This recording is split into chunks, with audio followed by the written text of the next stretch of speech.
Yeah. Meow meow. Okay. Mm-mm-mm-mm.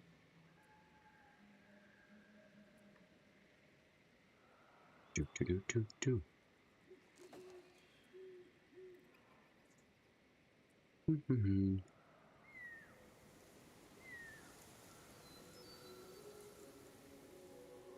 Do do do do do do do. There we go. Great. Filtration stuff done. Okay. I want to explore this area more, but there's a 2-star, so we're gonna go do that instead, which will be great.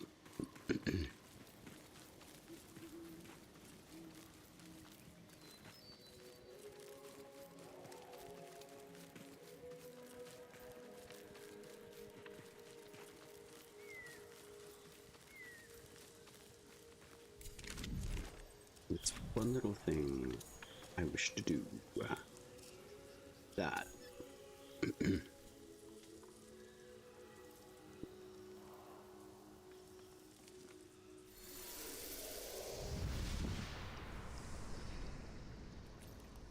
I wish I had more Webbit seeds. And obtain more than 2 at a time. That'd be nice. Koga, you are ready. Excusez-moi. Man, I need 2 more. Okay. So, 2 Koga. That's relatively good. Something I said. Always something that you said, Big Minya. Always something that you said. Actually, it's how you say it. Hello, friend.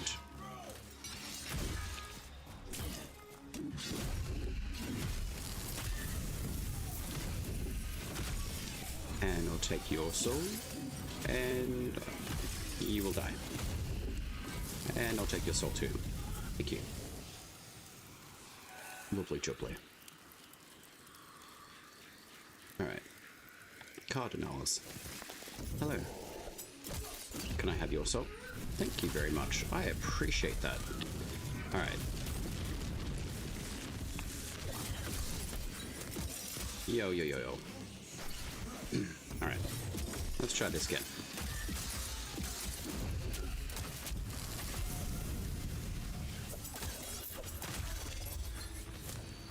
I love this rune.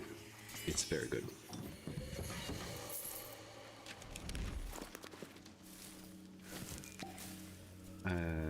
Let's have a look. So, this one is the Pictrix. Amazing. Very, very cool rune.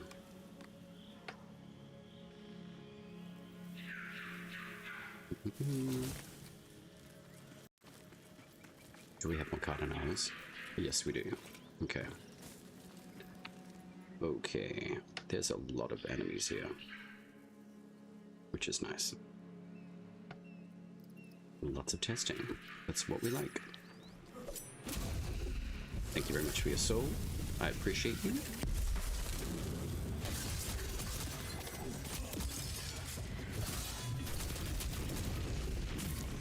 I love this rune. It's so good. Look at that splash damage.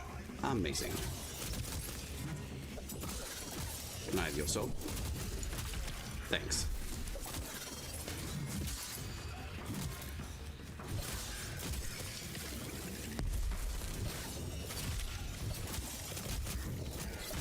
The heavy attack on this is insanely good. I'll take that soul, and I'll take that soul. And goodbye, doggo. Excellent.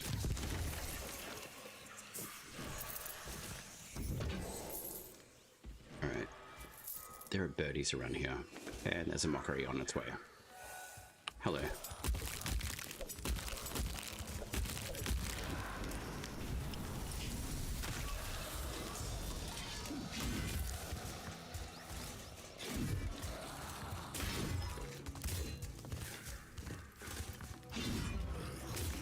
Okay. You're aggressive and rude.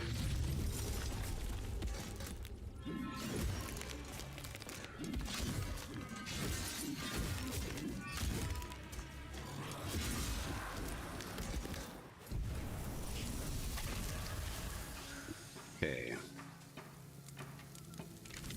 Cool. Let's go get this 2-star.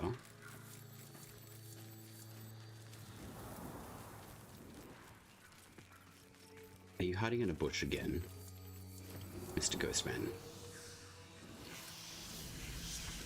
Close enough, I'd say. Wake the whole flame, envoy. May the invaders burn. Oh, sweet. Okay, so we're just going to get a banner out. Excellent. It's what we like.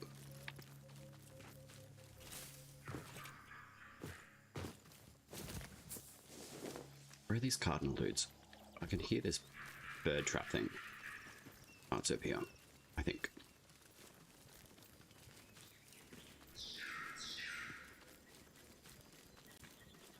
We are on the way Alright, so we got 1, 2, 3. So you're a level 50. You're the armor person.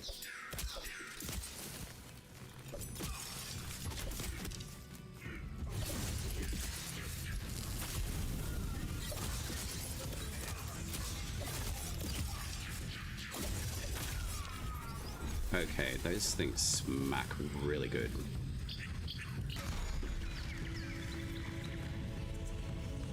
Alright, we don't need a feeder. Not no more. So let's go get some sinecure. Or, like, some townsfolk.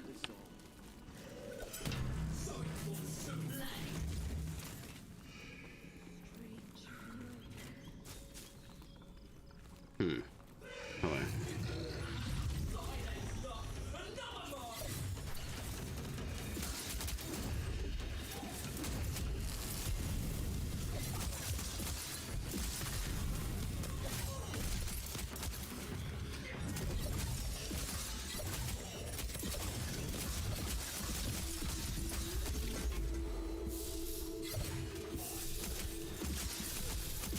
Can I reset another soul? Just one.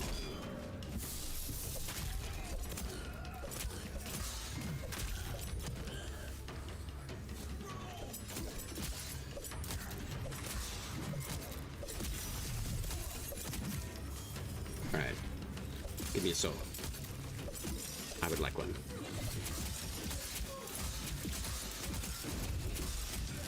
There we go.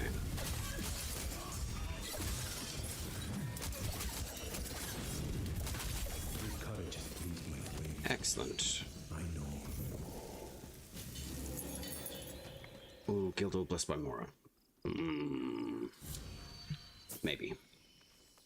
Wait. There we go. So 13,050 Kit the King's stuff. Alright, so there's a 1, 2. Let's go have a look over here.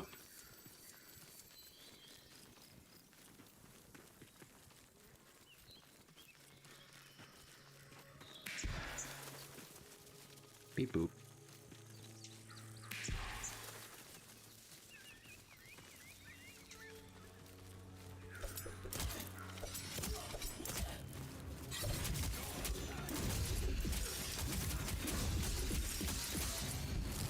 One. And 2. And 3. Did. You and your shield abomination.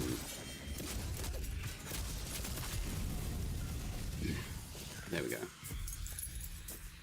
Good old smitten kitten. And 2-star. Let's go get that.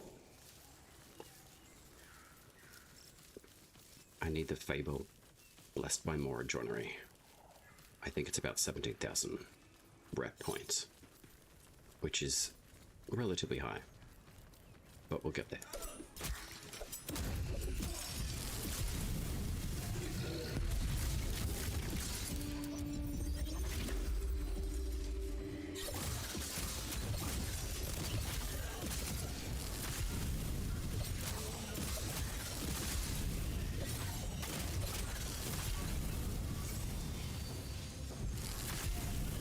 See you later.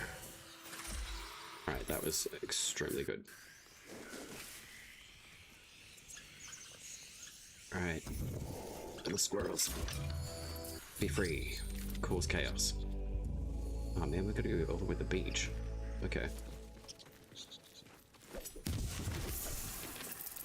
Beach time.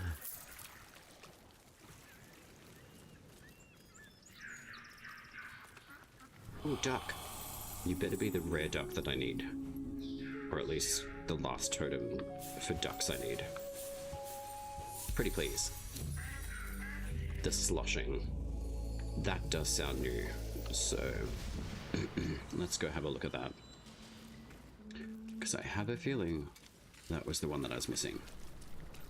The sloshing. Sounds like it lets getting drunk.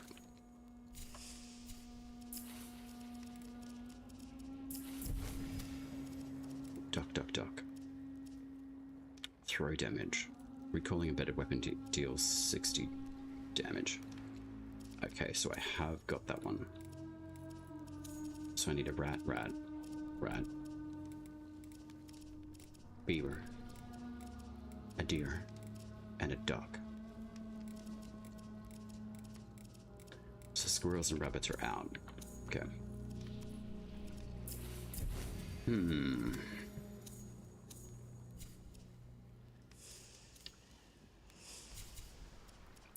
So skill toe. Courage base blessed by Mora. Alrighty. Let's go find this ghost man. Very odd place to spawn though.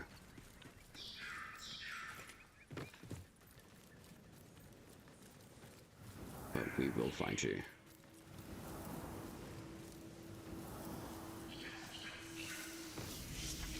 Hello. Candles flicker. Torches dim. Shadow claims what once was kin. For Mora. For Mora it is.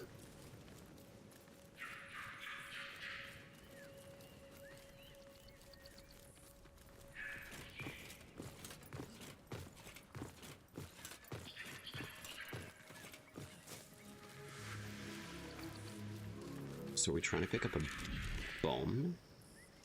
We are, okay. Yo, that is a very rare thing to find.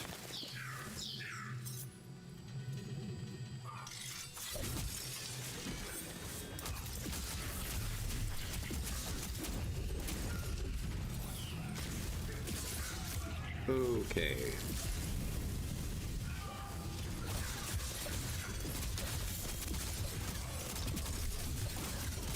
So many smitten kittens. It's exactly what we need.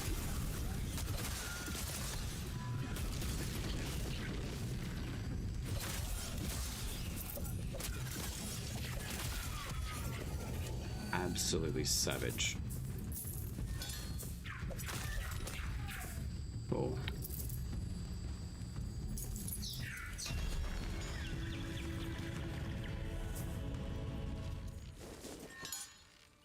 Bottle charm. Oh wait, we need the bomb. Explosives. Yo, that looks different. Ooh, beaver. Wait, you're a rat. Excellent, maybe you're the last one I need.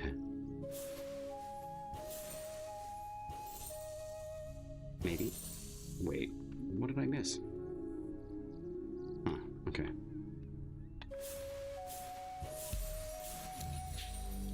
The sly. Alright.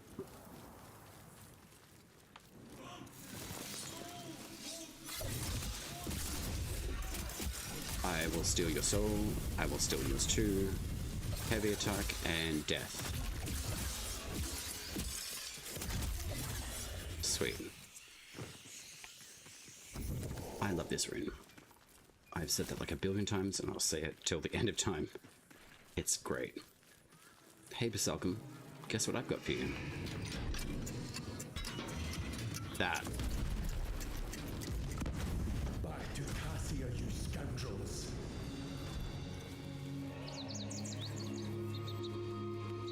Thanks, Paragon. So I got 14,000 XP now. Okay, that's good. So we'll get up to like 20,000. Love that.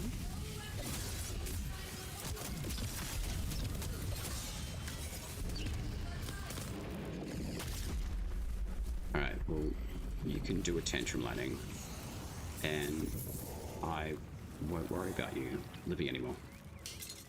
Awesome. So we've got another Weeping Druidess. Great. So we can make a potion. Oh look, there's another rat. Wait it. Please be the last rat that I need, or at least one of the two.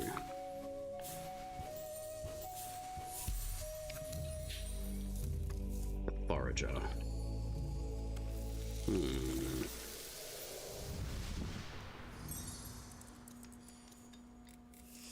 you the one that I need? No. Damn it. So 2 rats. 3 rats. Beaver. Okay.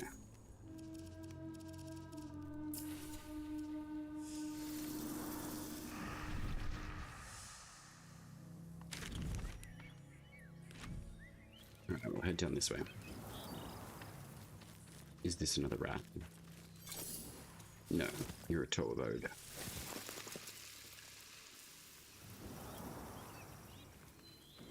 Are you a beaver? You're a bunny. That's alright, I'll take you anyway.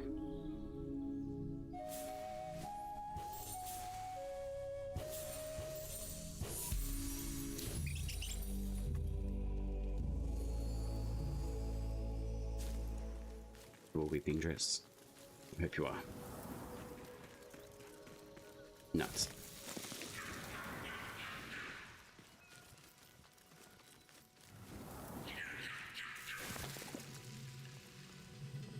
Hello, friends.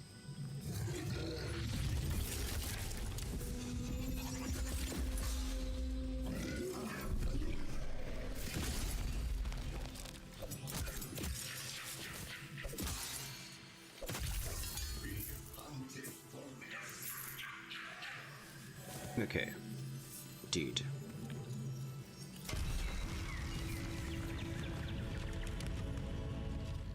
So we can just go hang around this area. And then I will take on the boss that's up here.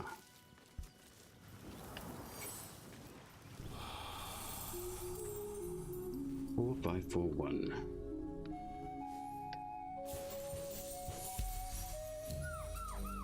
The protector.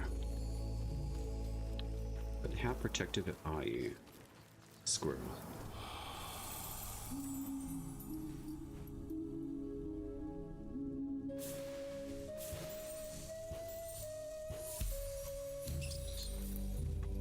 The nimble. Lovely. Hello, friends.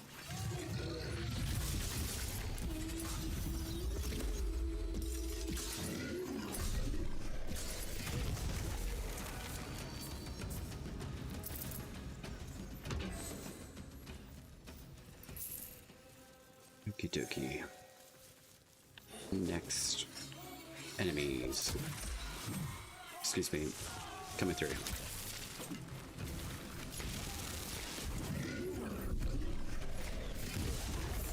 Alright, so there's the good AoE.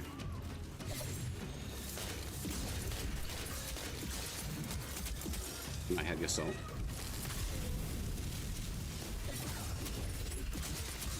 Or several of them. I'll take yours.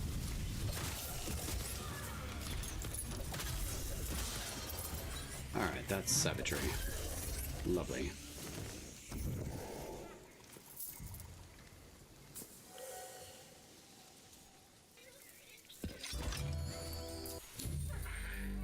Hey, beavers. You're all good. Alright. So if I can see the boss up here, I'm gonna go take it on.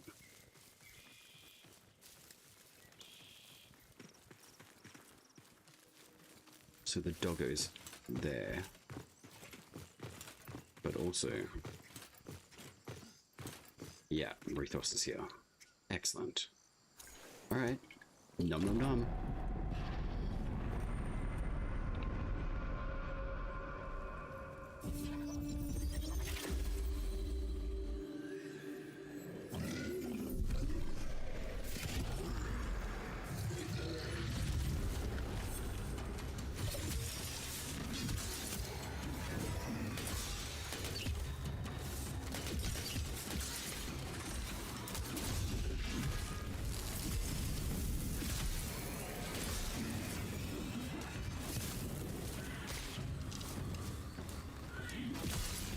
Alright, Rethos.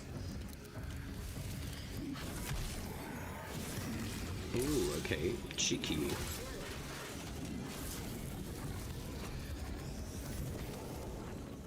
Smart play, my friend. Smart play. Where did you go? Because I can't leave this area, unfortunately. There you are.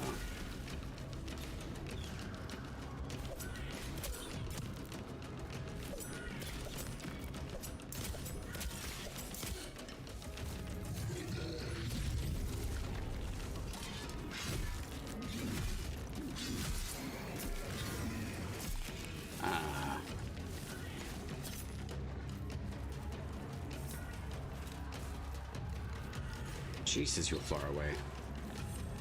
Okay, you're gonna have to come up here at some point.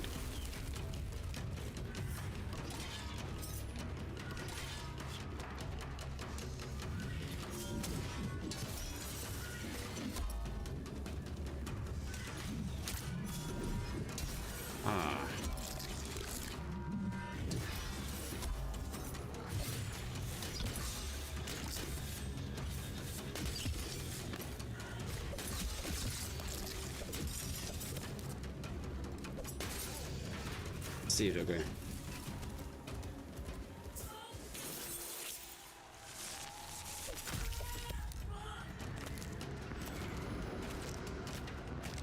Alright.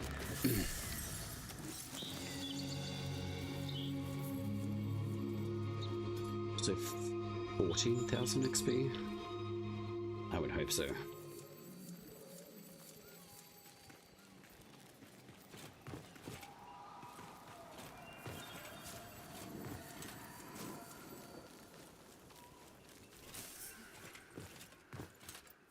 Okay.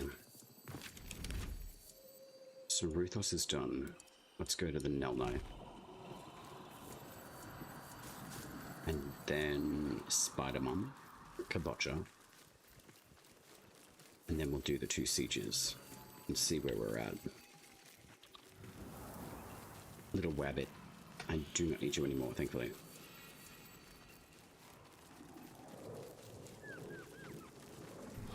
But little deer, I do need you. Please be the totem that I don't have.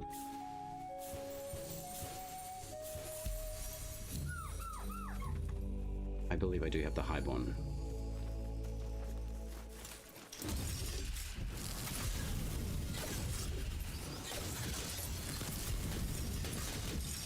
There you go.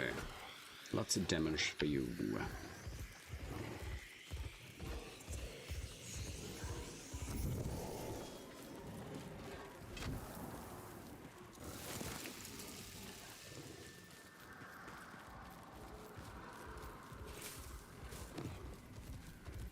Creepy windmill. Surprised there's no dancing maidens who just cackle.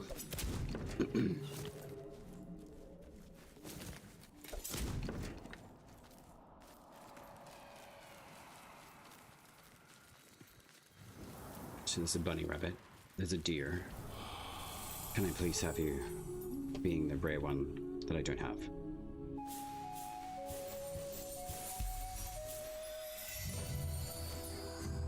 Are you the nice one? Are you the special one that I need?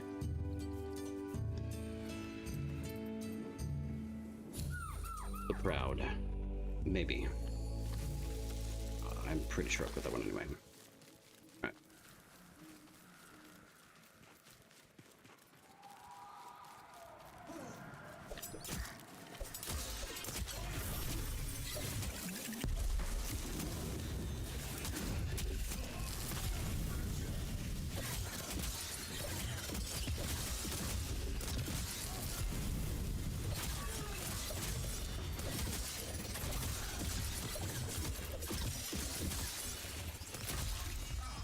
So much armor regain. This is good.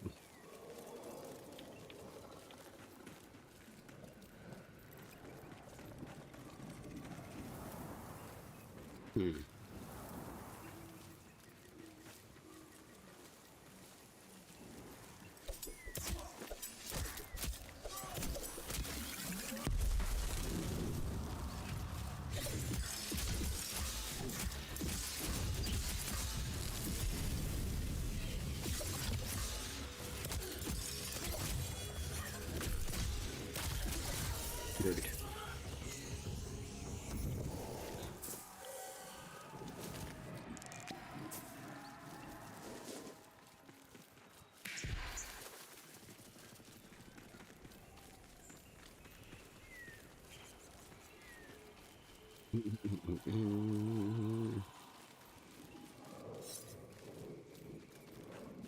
Single lonesome sinecure.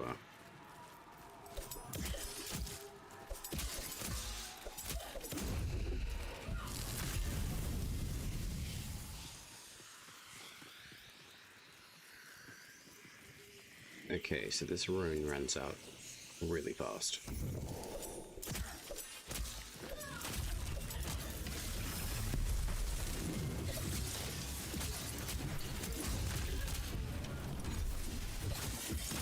But I can understand why.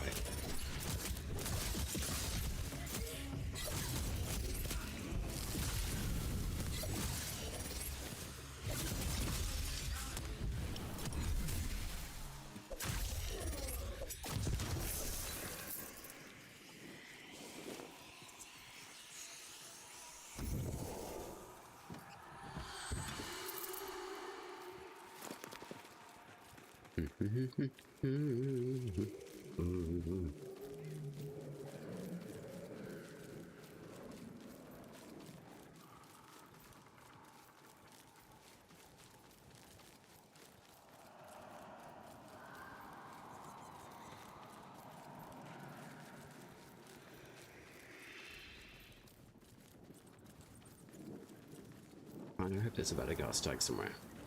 That would be nice. Alright, animals, what have we got? Holy, there's a ton of you. A duck. Let's take that one. Jesus, 4 and 1. Wow.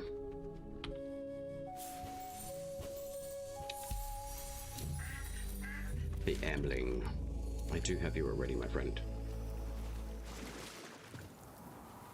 Squirrel. I don't think I need you though, so... Oh well.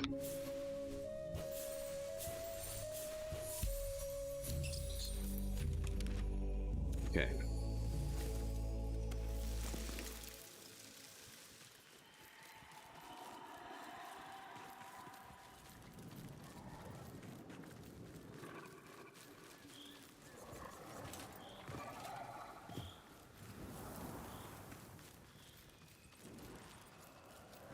Square up the hill. Great. Is there a stag? Nuts.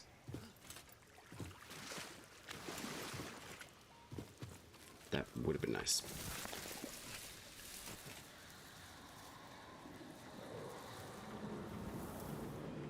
So volumetric wind is still doing a thing. So where are we?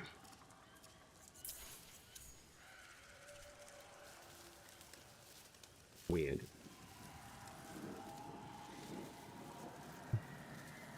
Okay, that's very strange. Hey, bud.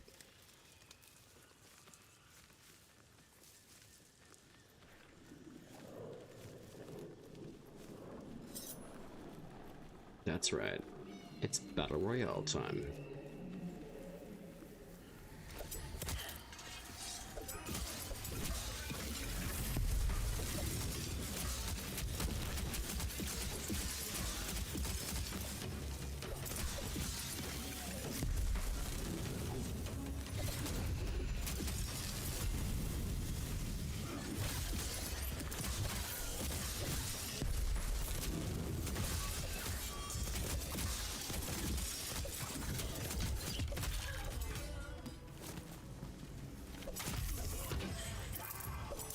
Oh, okay.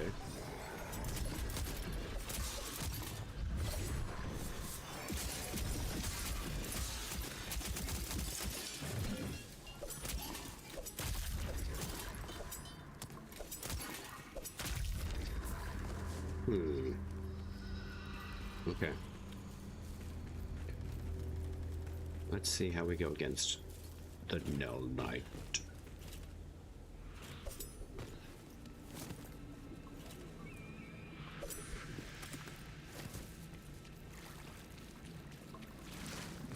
Alright, so you got 3 goons.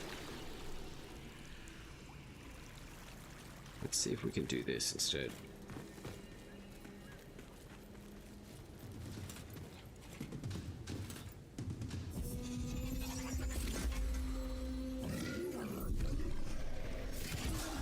Surprise, bitch.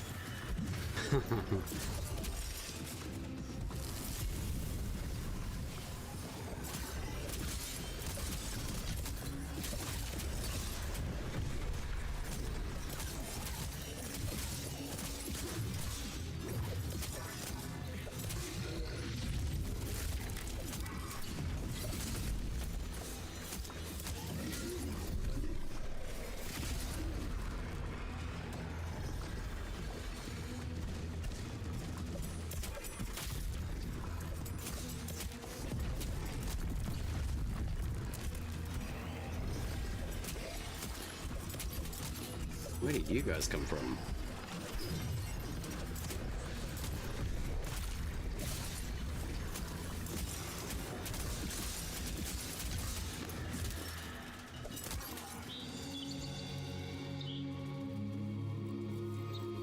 Okay. Thanks for waiting. That was very kind of you, Tree.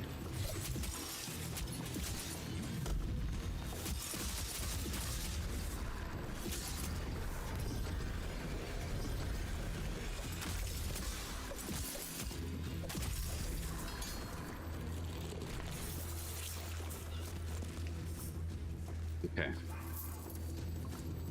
Much better.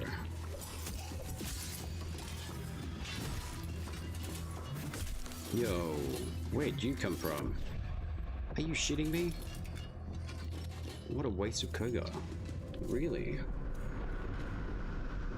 That sucks.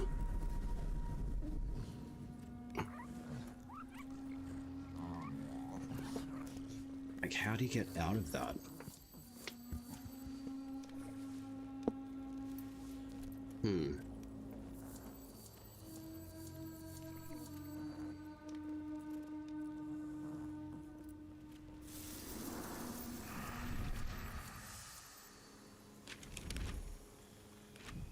Lame.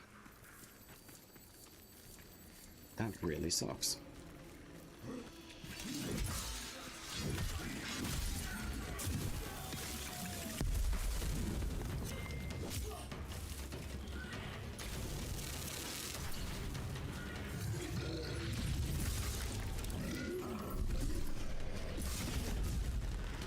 Oh, no iframes. Really? Okay.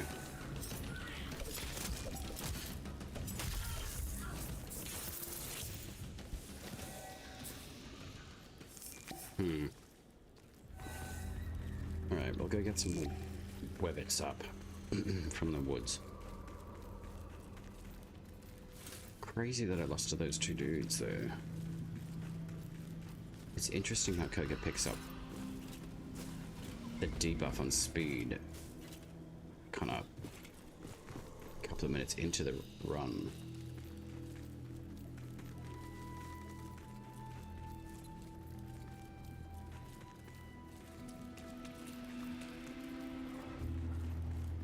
But it is what it is.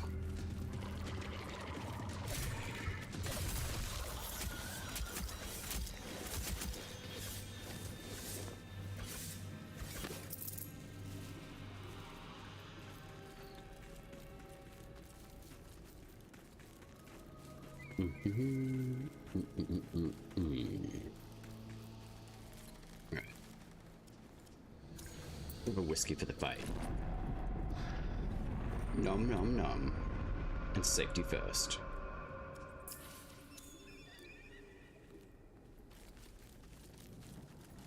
Alright. Hopefully we go better this run.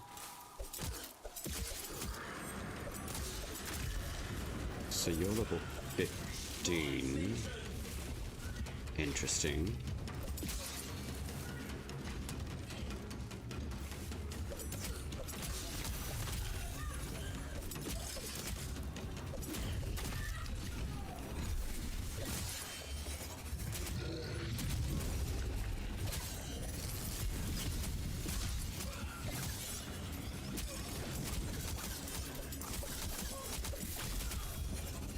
Okay.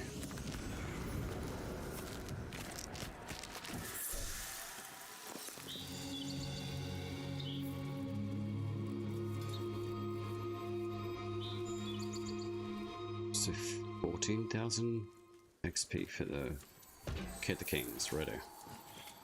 Purr. Good morning, back streaming, Texter. Hello. Yeah, I just took a little bit of a, I'd probably say like a week off, really. I'm just kind of getting bits and pieces sorted out background-wise. I'm going to be doing a Q&A tomorrow with Helix Rook, which is I'm pretty excited about. And then, yeah, got like a whole bunch of stuff sorted out with the stream. It's been a bit annoying at points, so I decided to revamp it, pull it all apart, and repurpose everything that I was doing.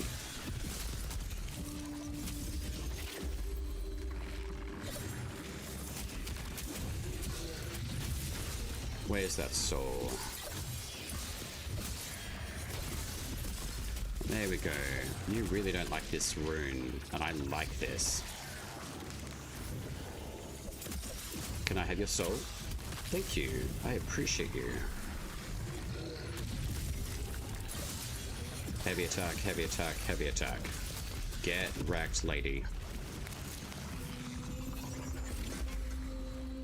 No, you don't get to do that. No pincer moves for you. Uh-oh. I'm in trouble. No, I'm not. Thank you for your soul.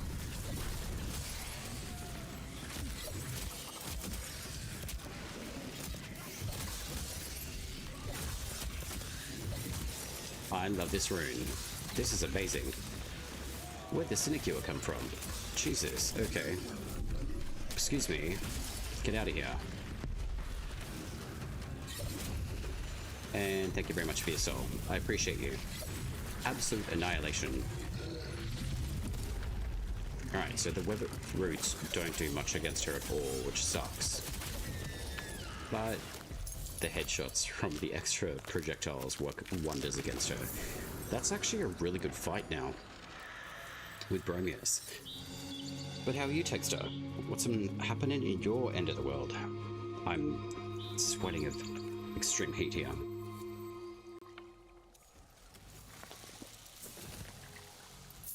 Alright, Mr. Agara. Boss. You don't give me any runes? And that's a bit rude. A little too much. Like, a lot of stuff's been going on. It's not a bad thing, necessarily.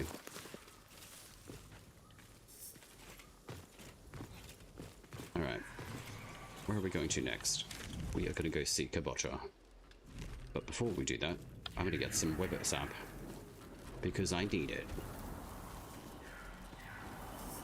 For all of the Koga potions that I lost with all the hot fixes that came through last week. I'm very grateful for them. But unfortunately, Koga potions were lost. Excuse me, dear. Where do you think you're going?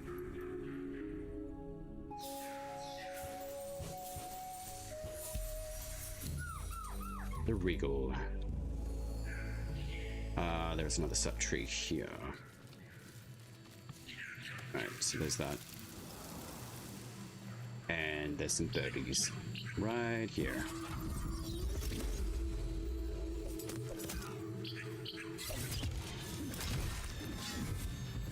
Okay.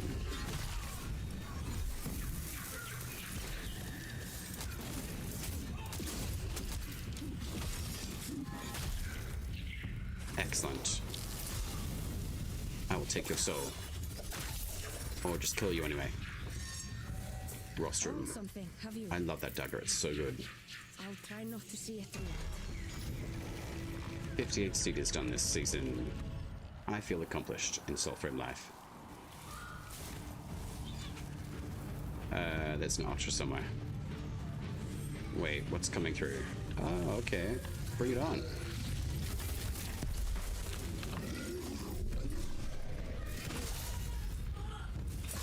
Okay, so the higher that we jump, the AoE can affect enemies far away.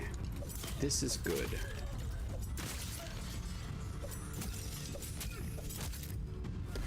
Nope. Nope. Do svidania. Excellent. I've got to head this way, I think. For more sappy sap trees. I'm just doing a little bit of a playthrough with the greatsword. The new rune for the flyblades, which is exceptional. It's very good.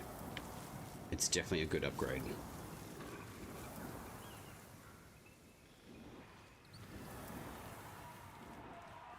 I feel like I always miss a tree coming this way.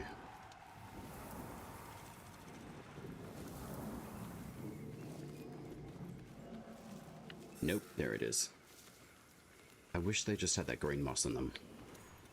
It'd be so much easier to find them.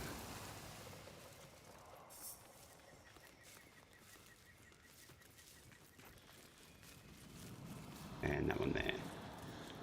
So from that one, Soulgate, this one here. Cool. And I believe there's another one here through somewhere.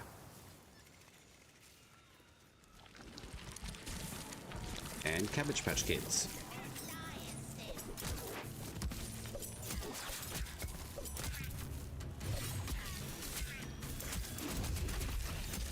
And I will take your soul. If my character wants to aim at you to take it. There we go. Specifics for the Q&A. It is actually up on YouTube, just in the community part of the channel.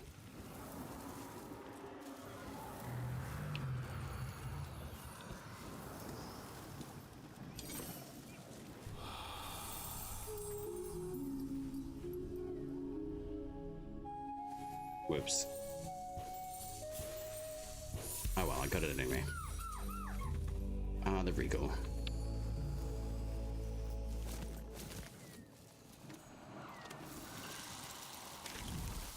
So there's that one. I always feel like there's another one that I'm missing, but that's okay.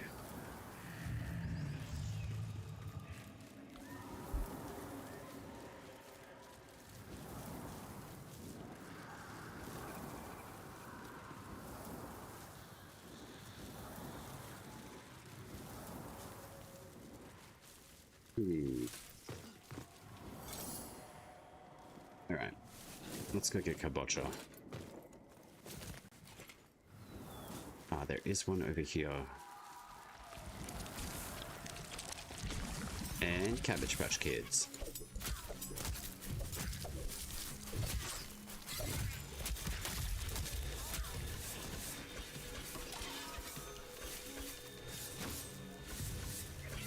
Come on, bud.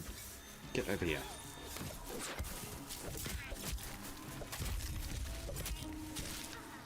Alright. Online map, there are 16 spots for the seeds. Do you mean like the web it's at?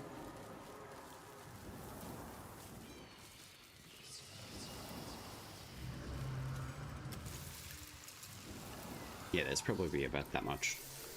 I can probably, like, I generally just run the same little area. It's not like a huge run, but I generally get at least 2 Koga Persians worth of the sap each time I do it. But I know, like, there are more spots. I just choose not to really run the Then tell it we are busy. okay, so that's already in motion. So yeah, I can get like another one. Bring us back a morsel next time, hmm? My palate is so very dry. Yeah. Generally what I'll do is start up roughly around your spider bum, and then I just run through here, and I get generally about 2 potions each. But there are like a few trees around here, I think. I think there's another one like over here somewhere, and it basically just kind of circles around. I haven't made or found like any particular map resource, but I know that there are some. I'm pretty sure that avocot.org and the people that create all of the information through there are always playing catch up, and they do a phenomenal job of adding all of the information that they do, but I just choose not to use much of the resources because I still stand by the fact of not necessarily rushing everything, so I've got like everything and then there's no reason for me not to play anymore. Not that there is a reason not to play. I just generally don't utilize resources that kind of minimize my exploration and curiosity within a game.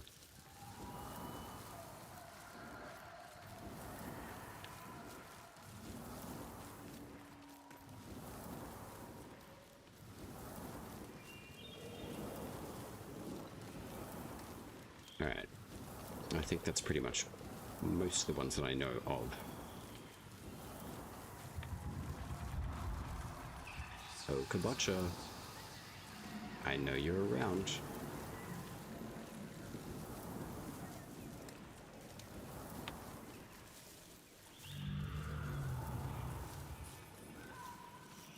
And the sap doesn't really take all that long to regenerate anyway. So, and I'm generally up around this area for most time. So generally I could get like 40 saps.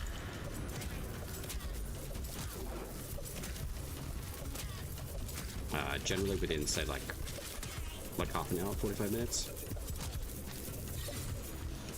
Hey bud.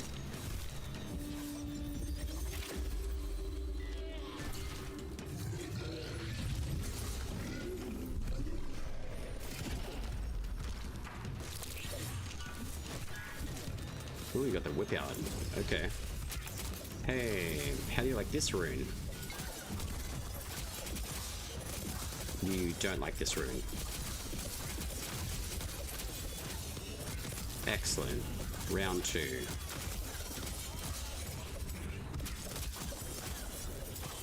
You can't dodge every single attack. Lol. That's extremely effective against Kabocha. You cannot dodge any of the extra projectiles. That's funny.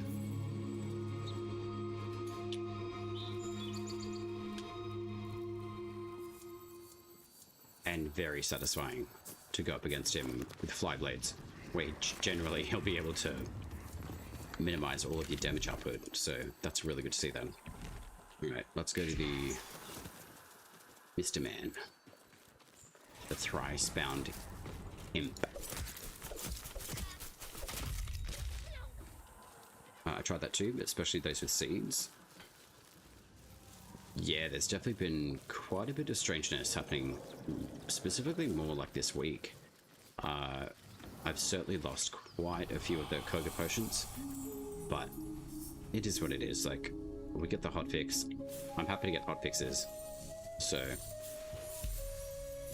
all it is like a little bit of time manifest, but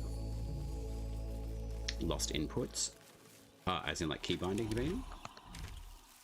I have actually found the loadouts now actually save all of your stats and everything that you set up. So I've gone through and added a few more loadouts. So I've pretty much got a loadout for every single pact in the game, which is really nice. And for the most part, I'm not even checking virtues before running out, which is kind of nice.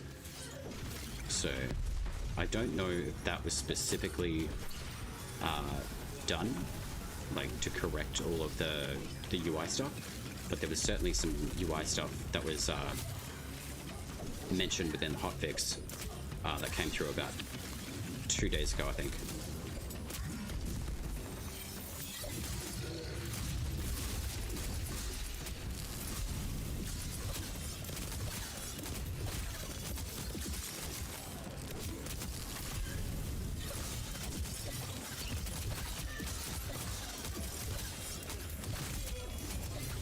Yo, no bonky stick from you.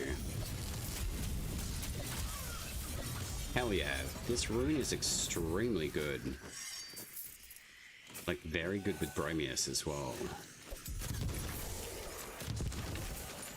Like, very, very good.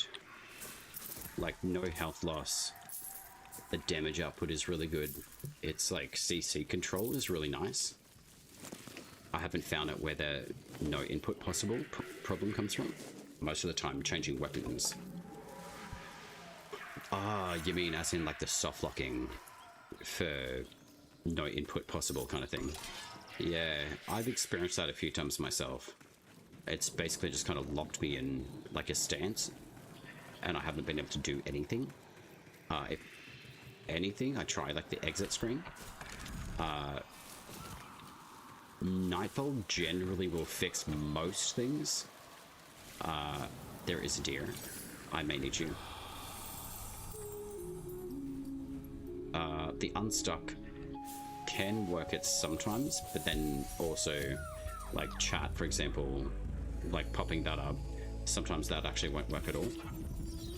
So yeah, I've certainly come across quite a lot of bugs recently myself, which I know that they're going to happen. Hey, Impid. Look out below. Jesus, okay. Getting my arse handed me to.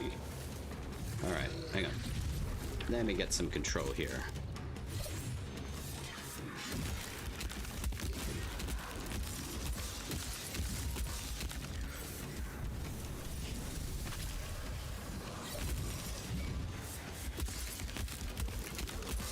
I'm gonna steal a lot of your armor, my friend.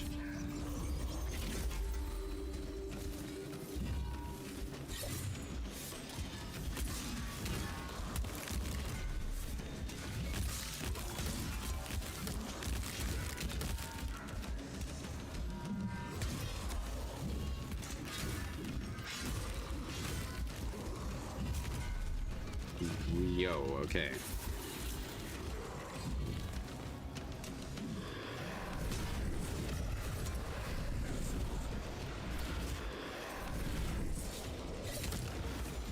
You and your ghosties. That will do. Can I have your mushroom now? Thank you. The Durglint. Sweet. Okay. Let's go down to Fort Kernhold. I can move, but other than that, yeah, Nightfall, yeah. Nightfall will generally fix most of the softlock issues. Like, I find it doesn't happen too often in solo play, but in co-op, there is a lot of just crazy stuff that can come happening through. I generally don't play co-op all that much, but also too, I don't have the strongest of networks either. So I think that can be probably quite a lot of the issue with that.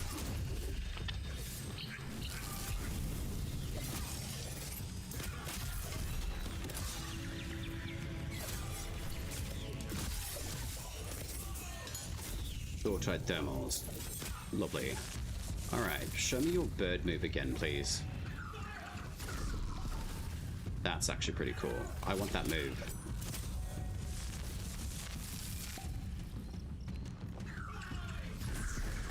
That's a really cool move. I want the sparrow move on our arrows too. That'd be nice. I probably could be doing these feeders, but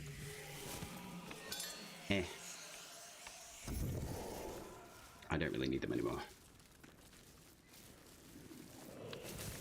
The farm's been pretty good this Thawtide though.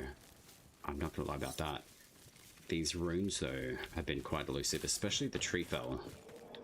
I've been able to acquire the other two runes. The Pictrix and the Split Bolt. That one's actually quite fun.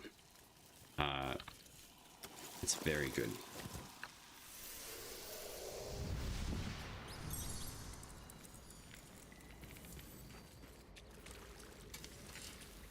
And I'm quite enjoying the shift with Bromius as well. Even without like super maximized armor stats, like even 85 armor is quite good. So if we take like even Decalic, like Gathenin will obviously outclass it in damage, but this particular rune is quite fun. Heavy attacks by passing armor, perfect throws, additional smite chance again, and defense against dagger. That's pretty much what I run with the polearms. Not very lucky with runes, also no sign. Gathenin apparently has been coded correctly to drop in-game. I would assume it would come from the Badagar Stags. Generally, I find the Silent Rose faction is best for the Badagar Stags to spawn within the faction tails. Alright, so who do I take down first? The mage. Can I have your soul, please? Just a little bit of it. Just a touch. If not yours, I'll take yours. Or not. Okay. Another mage. Come here.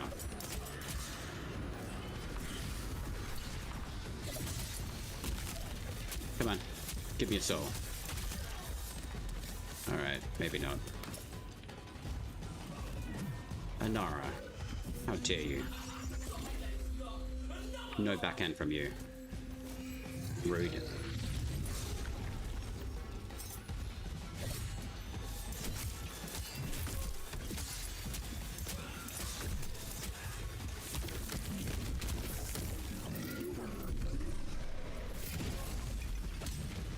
That's a bit cheap. You jump in and she gets to backhand you. You know what? I'm not going to let you do that to me again. I'm just going to stab you.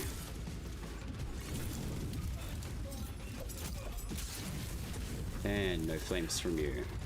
Was Gathenin always a stag drop? I mean, I found it within Preludes A. In the...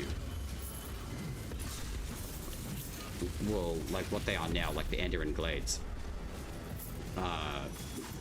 Gathenin seems to be one of those particular items that has been really hard for a lot of people to acquire.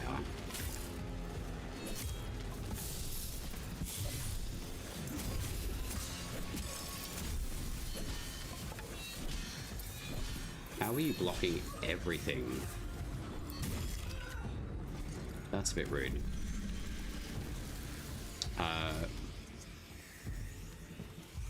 I wouldn't say always a stag drop. I mean, some of the tables are still a little bit strange. So even though the patch notes say, oh, this is where this could be found, sometimes it will actually drop elsewhere or from not where you expect it to.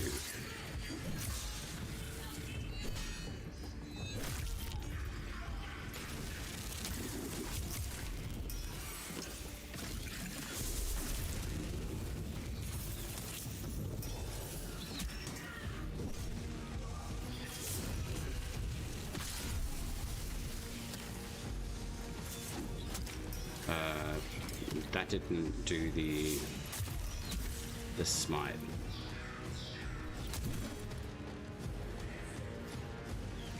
Okay.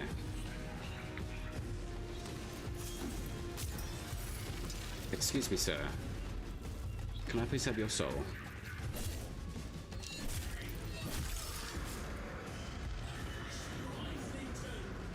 Toshtan. How's it going? The stags, though, do drop the armor set of Garen Rude. So I can only assume, now that they've mentioned Gathenin within the patch notes, no. It should be dropping from the Badagar stags, at least. Not 100% guaranteed. It's still within the drop chances of the RNG.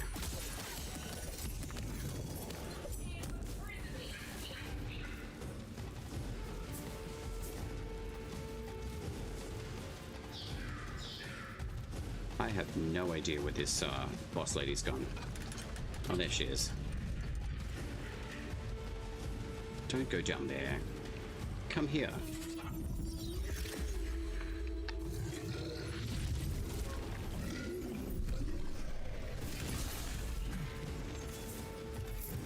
I think that's kind of crap that Bromius doesn't actually stagger her enough. So she can just do it basically like a full follow-up attack like straight away.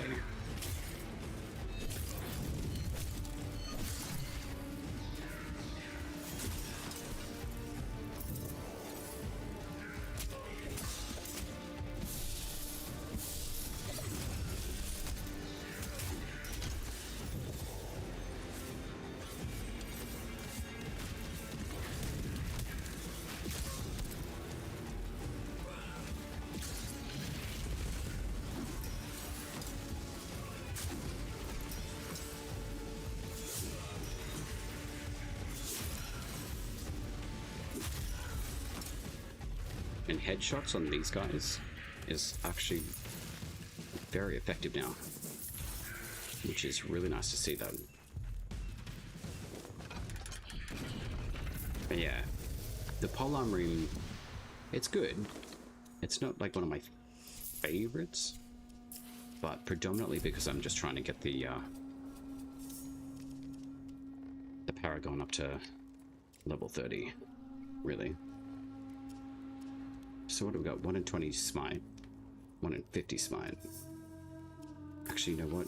I'm gonna take this and I'm gonna smack the hell out of Melrog.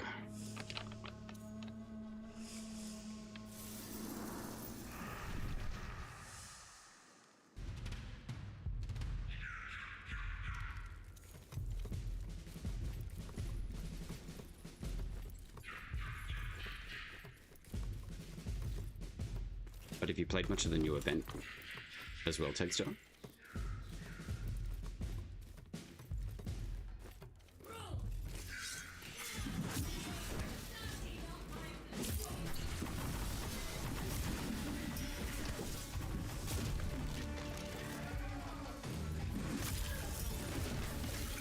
Ah, scheiße. Those goddamn star bullshit things.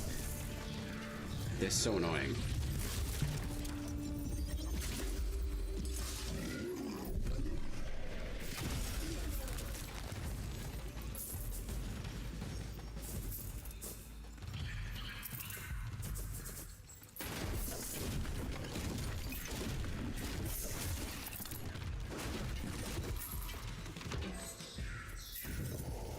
Alright. Great sword time.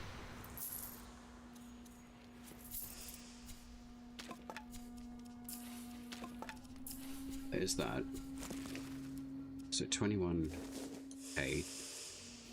Alright, so it doesn't fully save everything correctly, but it's close enough.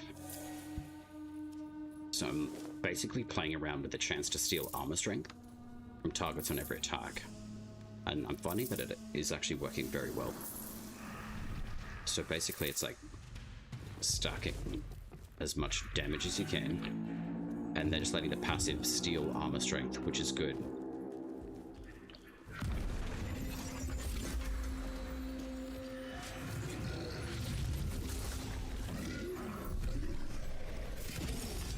And we now actually have an indicator for it, which is nice.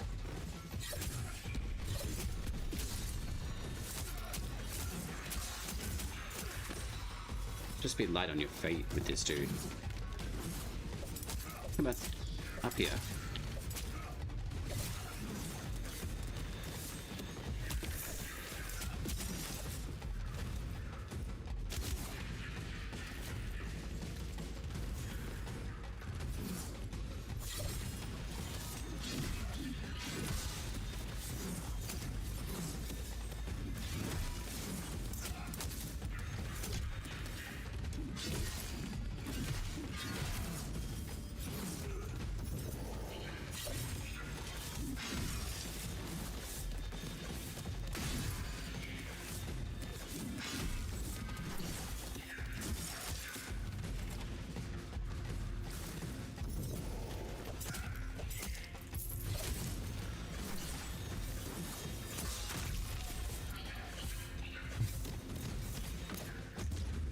relatively easy to take on now. Just use that ramp to make him jump up and down.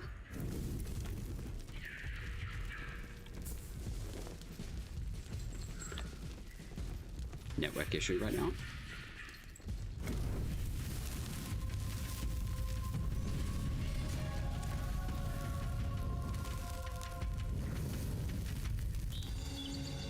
Everflame.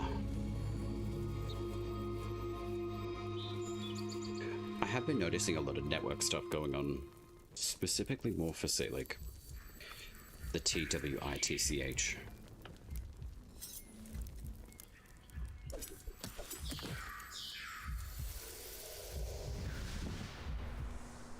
Alright. I'm gonna switch over to El Shoulder.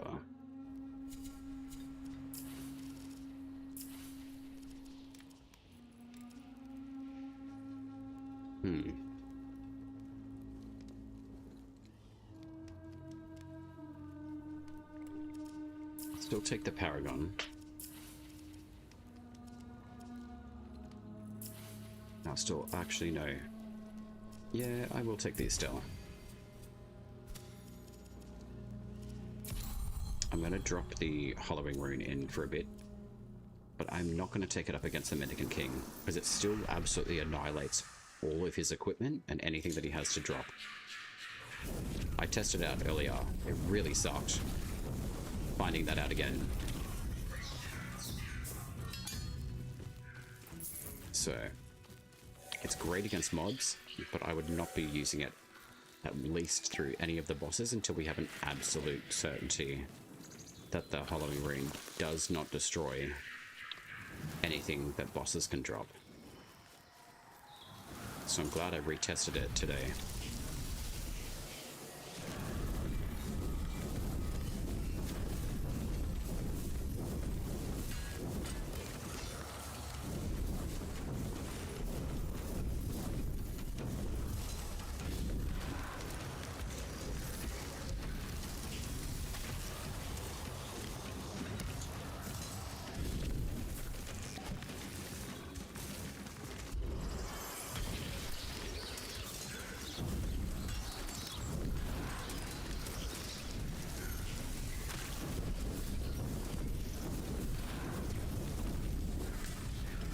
And we've got a Tantrum Lightning.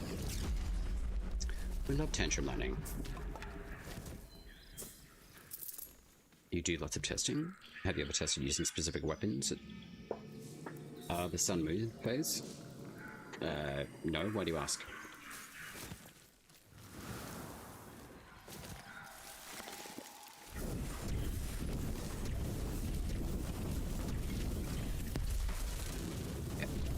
Is that because, like, say, like, you've got Saphaline or Saphine grace-based weapons, but then also you've got access to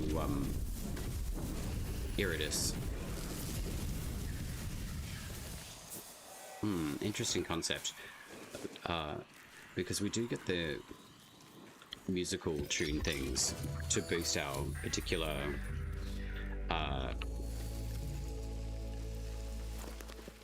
alright, Weeping Dress. I'm gonna make a potion. Cloud Glow. With the different day-night cycles, I haven't necessarily noticed whether or not they do specifically affect, like, a grace-based or spirit-based weapon. Or packs, for that matter. But I wouldn't put it past E to actually make something like that happen. Excellent. We have this. 50 minutes for that. And we can make another one of these too. There has to be something to it. The symbols are there. It's just like a representation of the actual virtues, but I haven't seen anything specific of, say, like, if it's, you know, Saphine rises or Iridus awakens. If there's much of a difference within the damage output, that's not something that I've necessarily gone through and had a look at specifically. But I'll keep an eye on it now that you mention it. I find that interesting.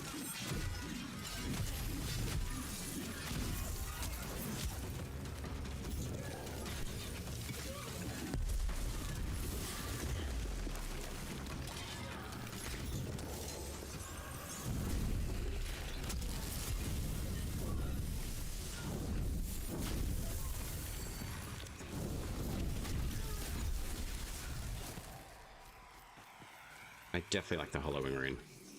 It's a very good, effective rune for ads, but not against the Mendicant King. Very no.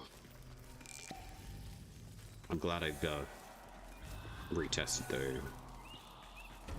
It was a bit disappointing to find out again that it does actually wipe all of his stuff. So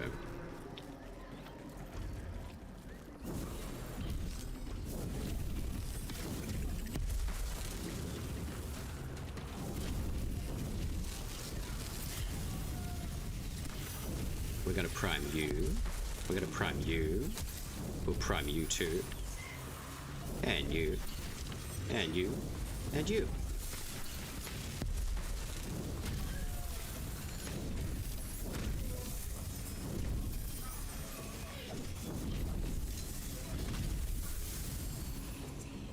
Very nice.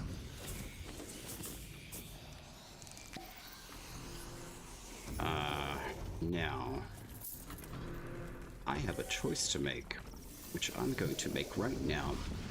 I am not going to use the Hollowing against Mr. Dimrod, just in case. It's a tune sparked, like the idea. Yeah, I mean, it could be something to do with that, but I do recognize that with the Paragon Greatsword, its achievement is to all three, so it is at like a little bit of a deficit, I would say, in damage output, as opposed to, say, like, Purity, which is purely an attuned courage, and like 193 is awesome. This only stacks to about 144. Even though I haven't done it maxed yet, I still feel it would be slightly less damage output than Purity would be. I haven't actually leveled up Needle's Eye. That one's a 2-star achievement in Grace, but it's not going to stay that way. So yeah, it's been interesting seeing how this particular greatsword operates the way that it does. So, Maestro, I could probably take you, and then the Cobbler Blade. I still need to level that one up, so I'll take these with a shoulder.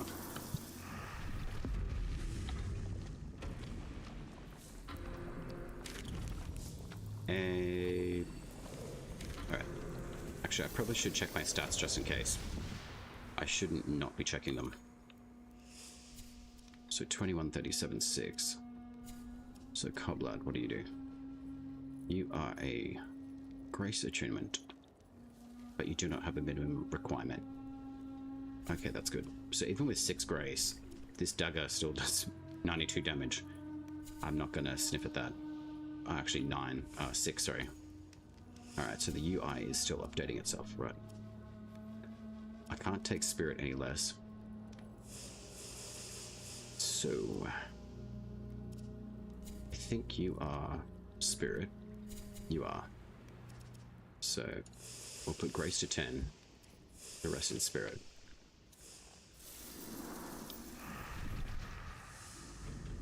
It's actually been nice showing a few people I know IRL that what I've been up to, and they're like, dude, it sounds amazing, but I have no idea what you're talking about. I'm like, yeah, you're not a gamer, that's why.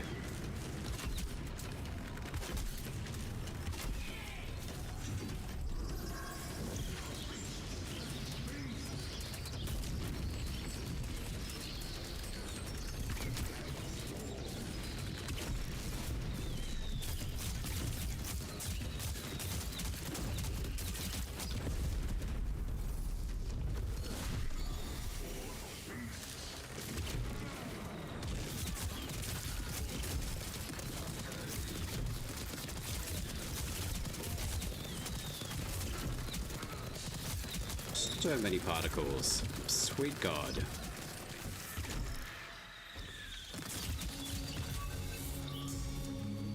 And we got a decent level out of that too. Sweet.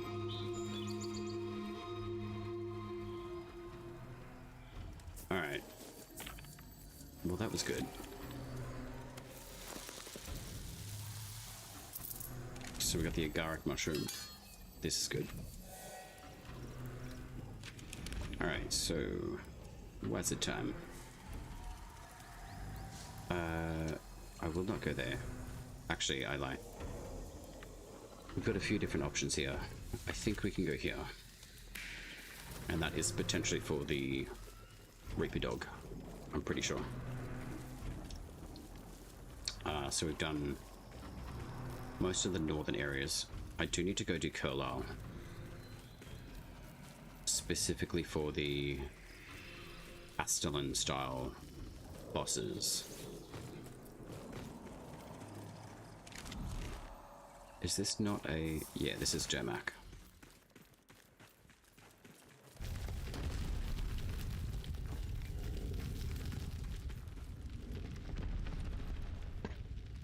Haven't gone and found the other... I think I've actually bypassed where he is. The second Kabocha, basically. Gary, I'll call him. That's not actually his name.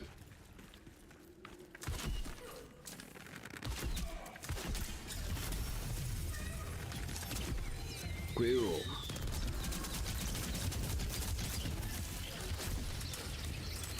Excuse me, sir. Wow, did we just get like a full glow up of speed? Oh shit, we did. Okay. Take advantage of that. And backstabby. And backstabby. Or front stabby, whatever works. Nice. Alright. Hey, bud. Thank you for your life and your support. Alright, more enemies. Hello. Goodbye.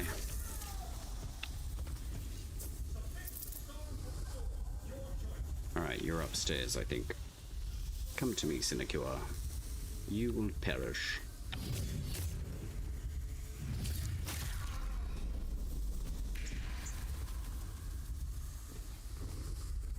Alright, so we got roughly like 15 seconds, I would say.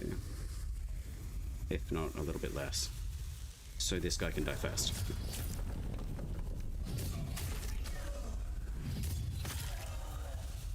Excellent.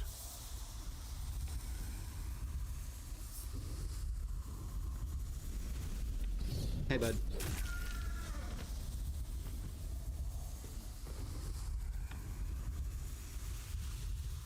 Dead end.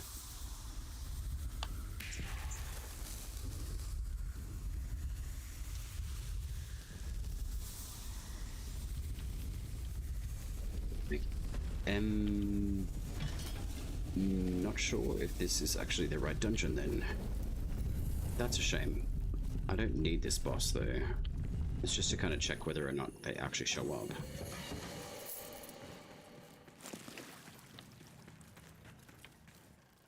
So that's right there.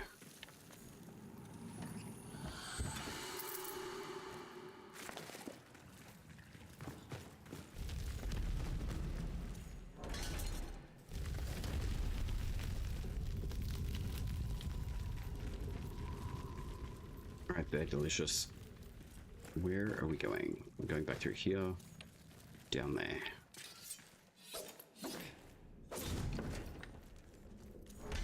We got some weapon racks. Can always use scrap steel. Wait. That is the wrong area again.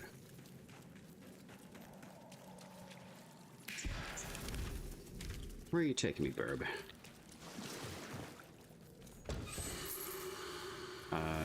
Fen. You are right here, my friend. May I have your soul?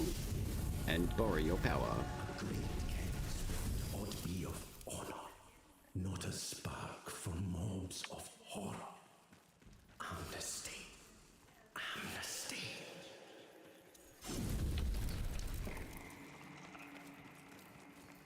Alright, so there should be a puzzle here somewhere. Indeed. Alright.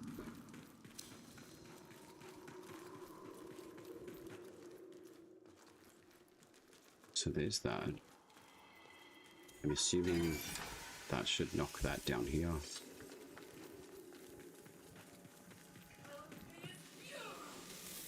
No, no.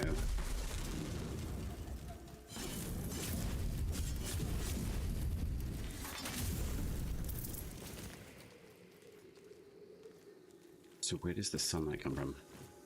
There we are. Boom. Puzzle solved.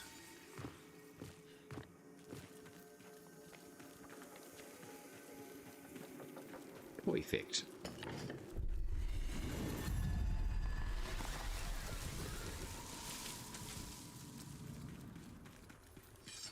Got any goons in here? A little bit polished, okay. We need a liver.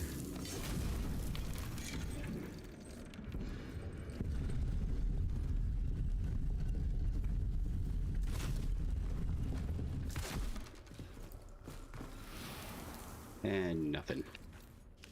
Alright. Thankfully we get to go back to the entrance though. And then continue forth in our journey. And say goodbye to Fen. Alright, see ya. Her arms entwined in saffron blue. But I cannot.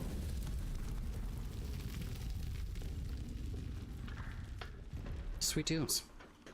I do like the animation for Mr. Fenjatar.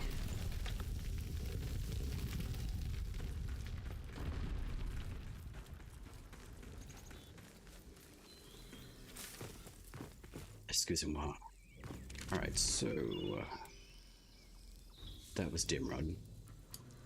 That is not the right area to go through. This is a Glades of Endrin, so I'm going to give that a whirl. Because at least it's, I think that's where the Reaper is, not the Dermak Undercity. I don't think I've chosen the right dungeon for the Dermak one, but they're not necessarily a huge deal to go after. I'm very keen to get to the King because he is the one that holds the Tree Fell rune, which I would really like to find out what it's like.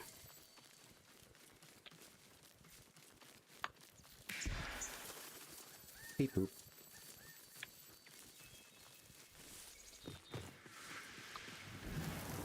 And mockeries. Wake up, creep.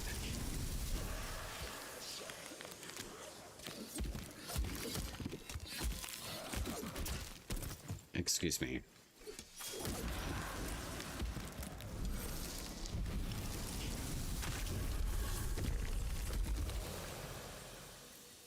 Magical. Right. Into the Endrin Glades we go. I really hope that we get the Reaper. He's very fun. If not, we'll probably just get the Imp, which is fine.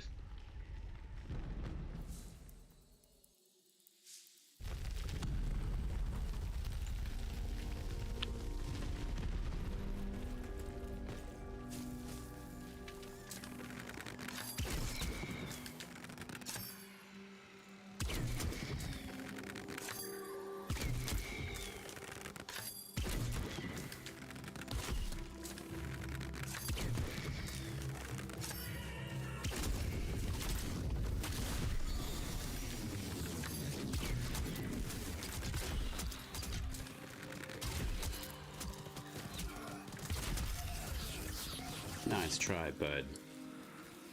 Yeah, I have a feeling that we'll be getting the Imp, unfortunately.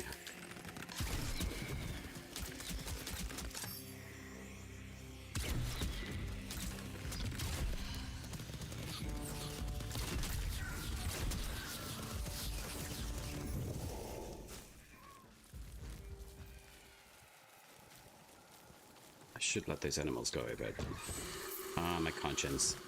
Not that I've... No, right. The Master. I will release you.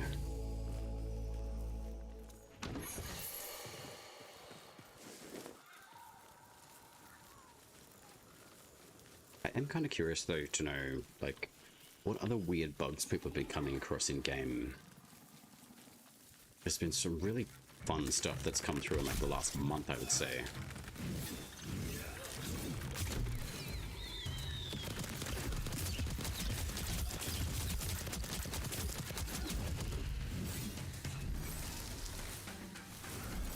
Can I have your soul or not? Wow, okay. That's one bug that is really annoying. It just locks onto a particular target. It just does not disengage from them at all. It's crazy. Like, good in some scenarios, but crap in others, especially when you're trying to get a smite off.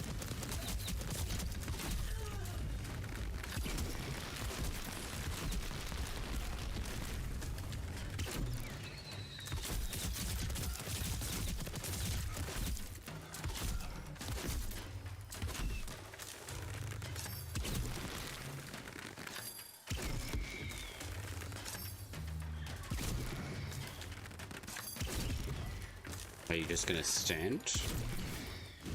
Righto.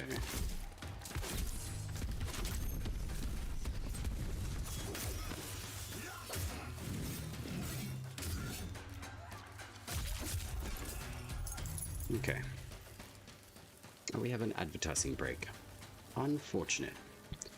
But there's multiple ways that you can minimize ads. Subscribe. Sign yourself up to Amazon Prime.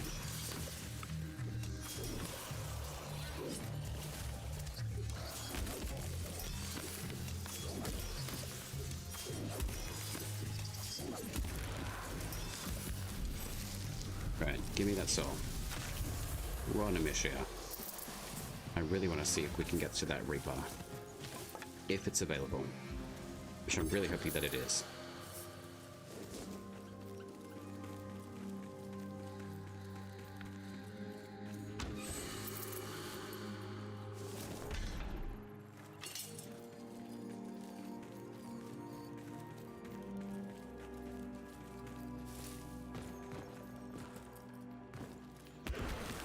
Nice try, creep.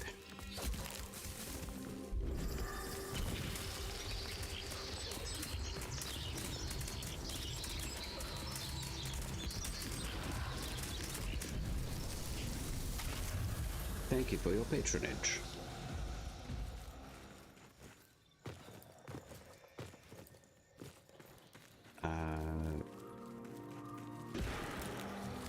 Excuse me. Nope. I did not know that a roll counted as a hit. That's funny.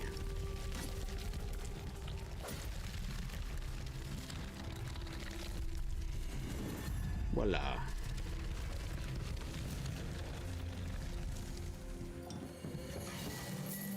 With silver polished. Very nice.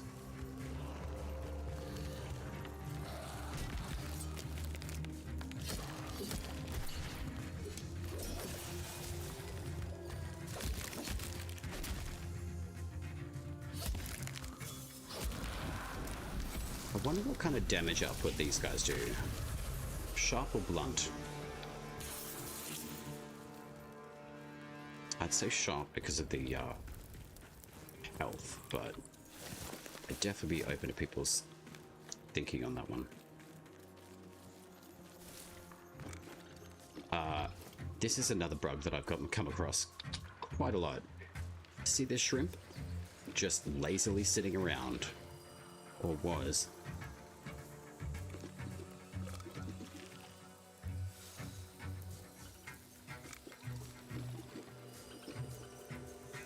I see you, shrimp.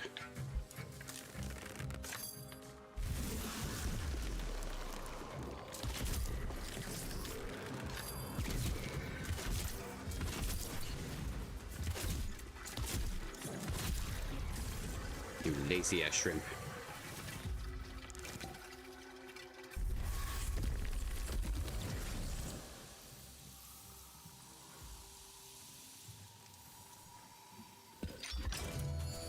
What have we got over here?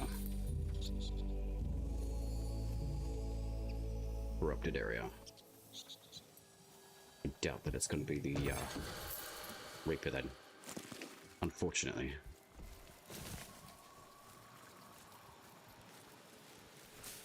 Yeah, it's definitely the imp. Hey, bud.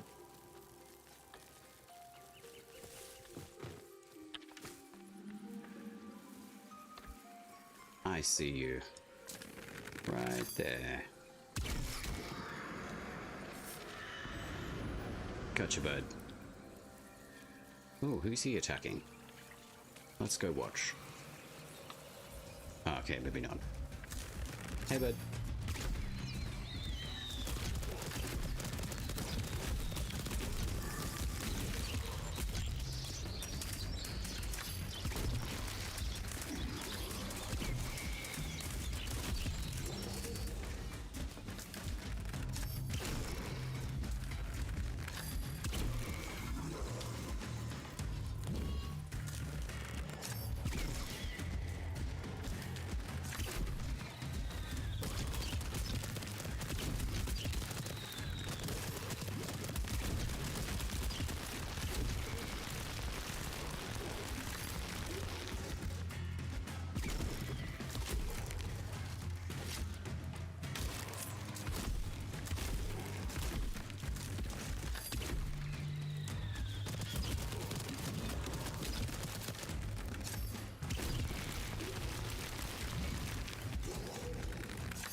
That is imp done.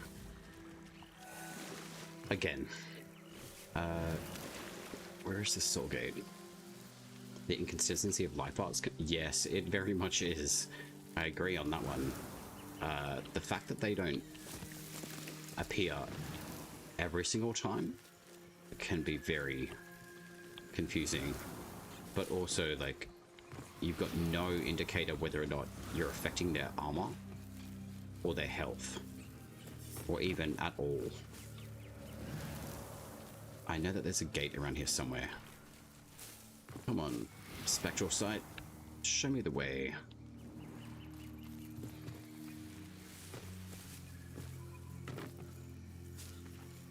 I know that there's one here, I just can't remember where. I'm just not using them all the time. There it is. So basically from over here. So that's where the two pillars are. Roughly that way. I mean, I'm sure that'll change again, but still. Excellent. Goodbye, Blades of Andurin. You've been lovely.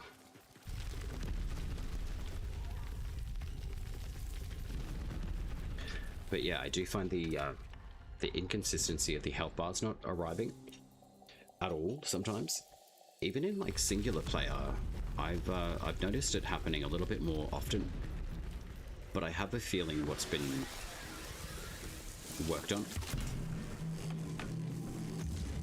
Ah, that one actually took me back all the way through here. Perfect. So we came in through this one here, but I still left through the entrance and it still spawned me out through here. That's actually kind of a nice thing. Because instead of going through here, it popped me out here so I can just go straight to Curlisle. Thanks, game. That is actually a good thing. So I should probably test that again to see if that actually does that every single time. Because if it does, that's basically a huge shortcut to get to Curlisle. No HUD runs. The UI stuff. Ah, true, yeah. Because you can't turn your whole HUD off, hey? Yeah, I don't really mind doing that from time to time.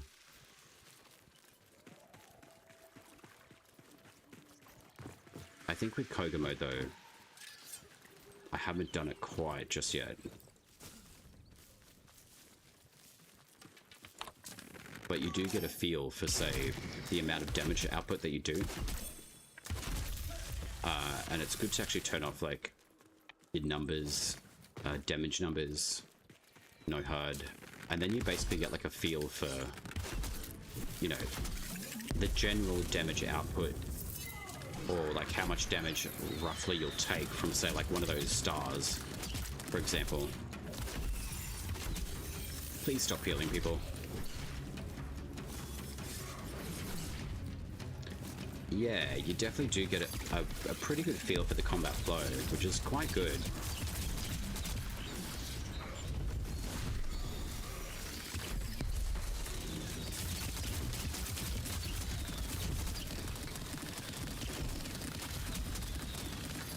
My gosh, that is a lot of particles.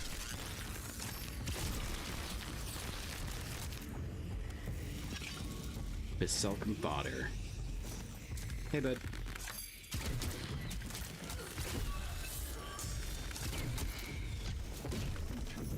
And click, click, boom. Nope.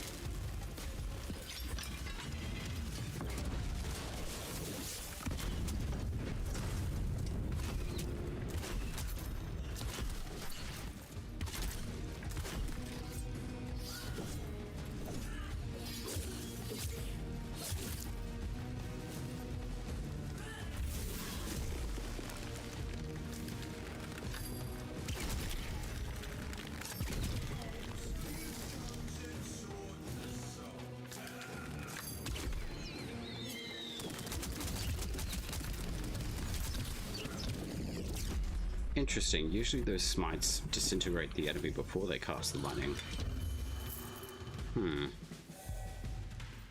I have a feeling we may see potentially a fix before. It's a maybe. A very big maybe. There's been a lot of junkiness happening this week.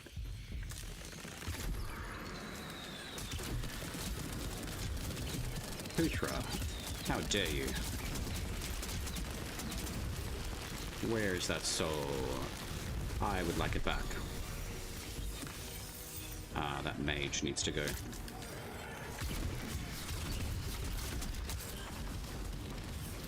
Can I have that soul? Please? Yeah, see, that sort of stuff. And there was no heal from that soul steal either. So I wonder why though, because that's literally something that I do not take off this pact, is the sympathy. So interesting as to why it's not working.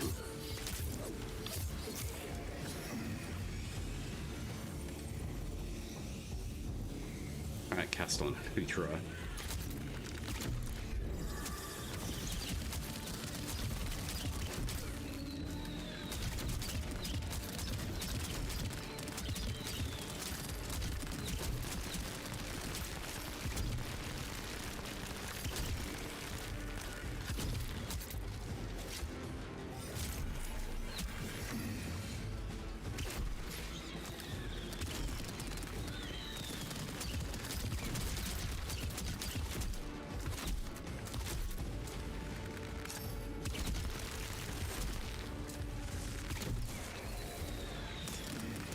Oh, well played, sir.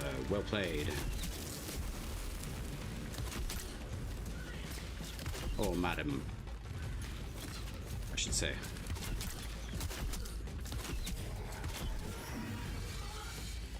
Not a very good move.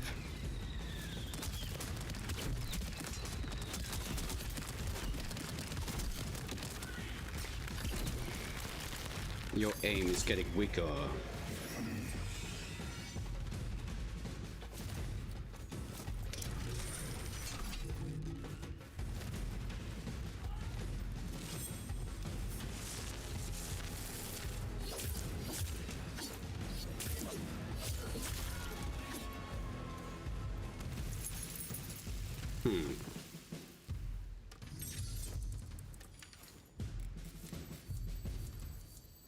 Alright, is there anyone else here?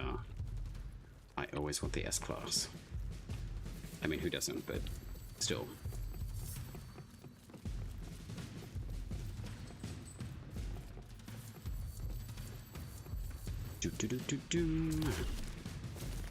It would be nice if we actually got a grapple. Ah. Hello.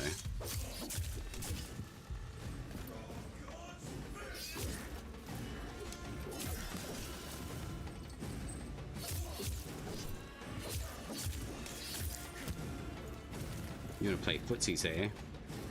Alright. We can do that.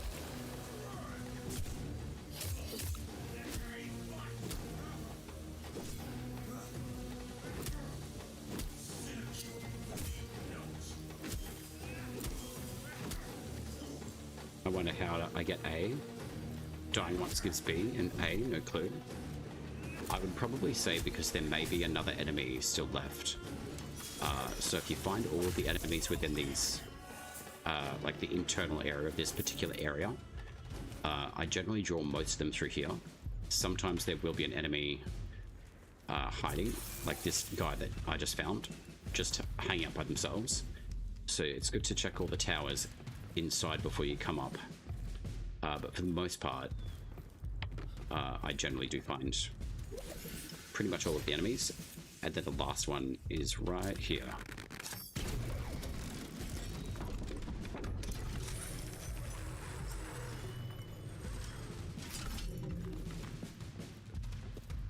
Hello. I'm gonna surprise you with some birds.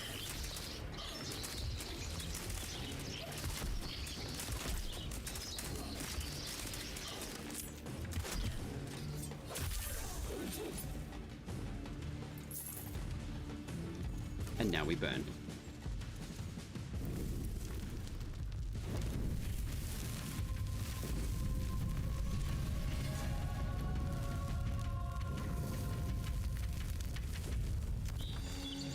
Ah, another Everflame. Oh well. Alright. So that's the 2 forts done. So I guess what we can do is go do the Wagazilly Wazard. We can go do Spider-Man. But I don't think there's the particular... Actually it does, there's a tower right in the middle. So we can just run around through here, do the other Spider-Man, come down to Wazard, and then head down to the Mendicant King.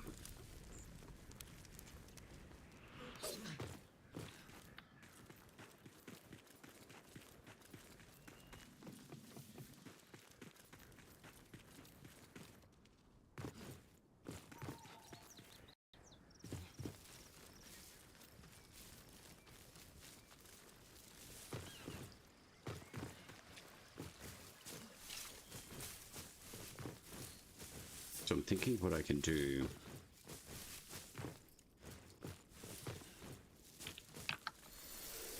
Instead of using a shoulder, which I really do enjoy, Bromius a shoulder, I'm actually going to switch to Garen. So I'm going to use the Paragon Sword. I could use Thrice Burns, but I'm going to actually utilize Skilter. I could level that one, but I do want to focus level the Greatsword though. So I do want to have a look at. So that's level 53. So there's the healing return and damage output of Torment, which seems a lot better. Initially when I tested it, it was absolutely bollocks. So it does look like its return on attack for Torment seems a lot better.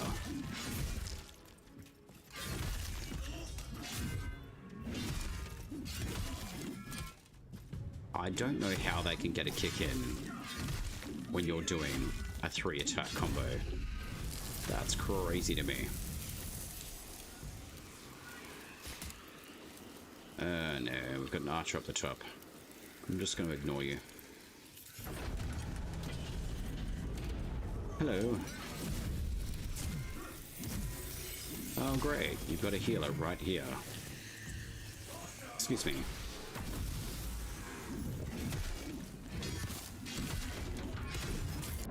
Are you effing kidding me? Wow.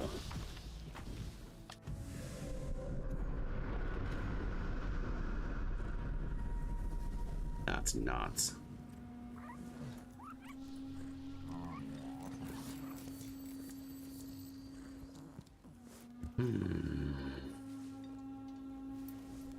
Frustrating. Another Koga bites the dust.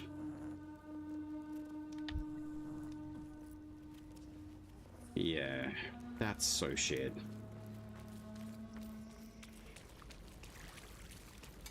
Well, it's not the invincibility thing. It's more just Envoy, your aura is smelling rather drab today. N'est-ce pas, puppets? fuck it. I think this is exactly how Koga's gonna be run from now on. Unless you're not prepared well ahead of time, like your premium currency is gonna get chewed down. Which I'm actually quite disappointed that that's happened.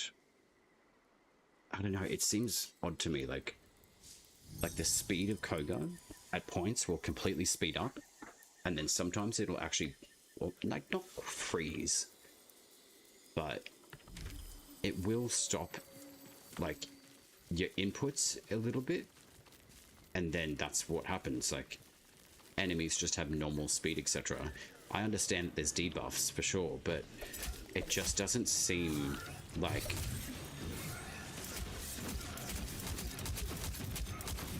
your inputs are actually doing anything. So like you really got to think ahead of time when it comes to the like rolling away from an enemy, as an example. But what I was doing just there, like, was really trying to get that crap kicked out of that mage, but the damage output seemed like off slightly.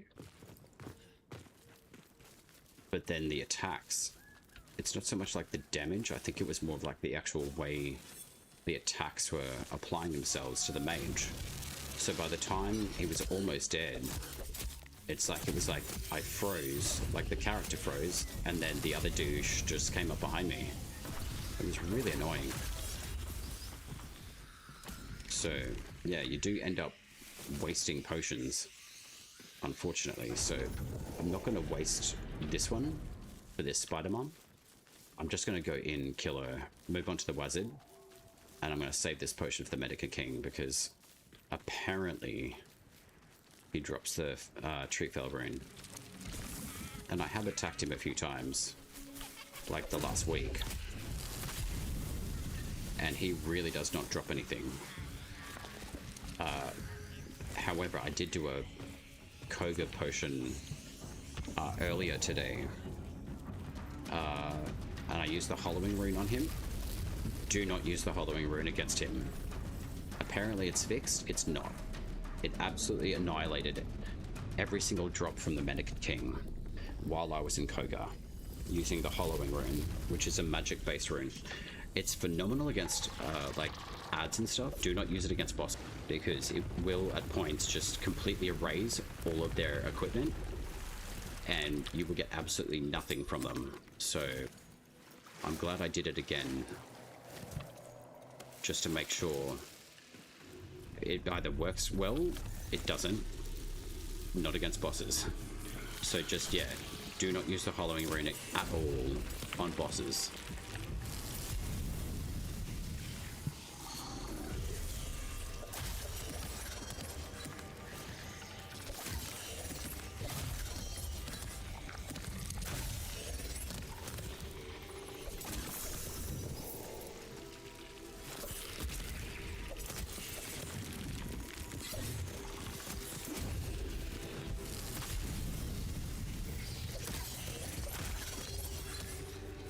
Cabbage Patch Kids. What's going on?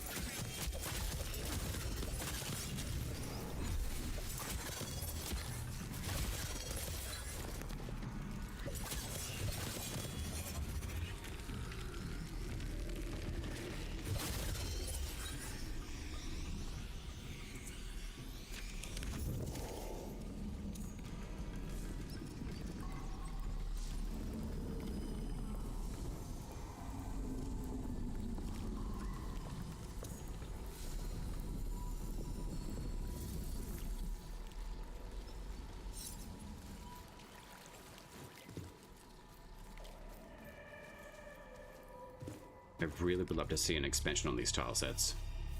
I love the Neathans. They're very beautifully done.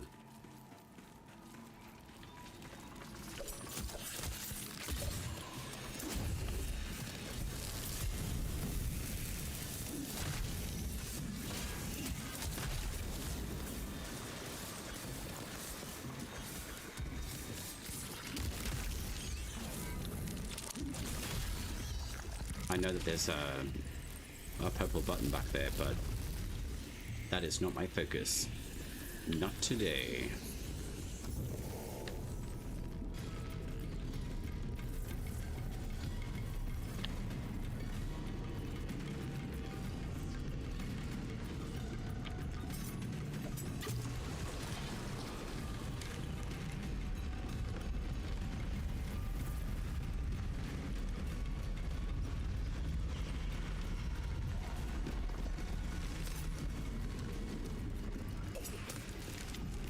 So that's the way that we came in, okay.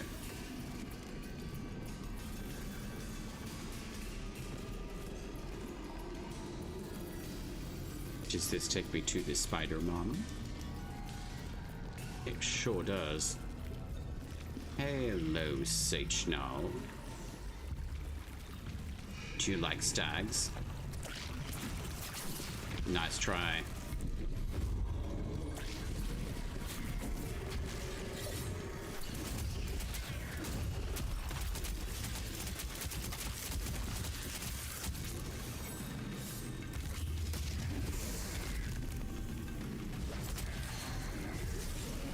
Oh, yo. Okay, that stagger works really well against him. That's dope.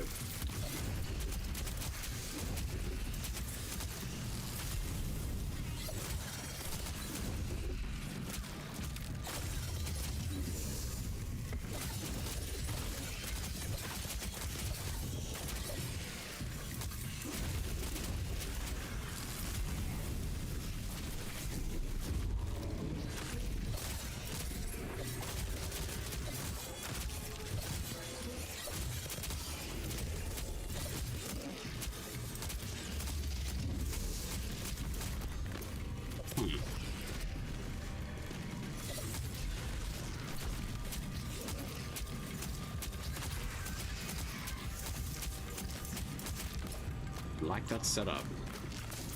That worked really well. Item acquired. Okay.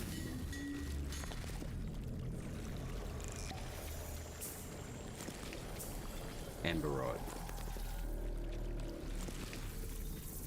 Okay. What was the fragment though? I'm assuming that was Wotan.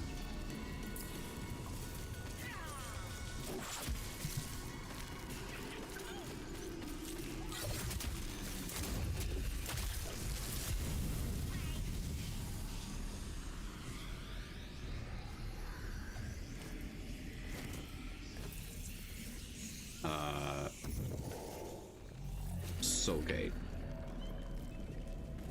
Pretty sure it's down here. Hey, bud.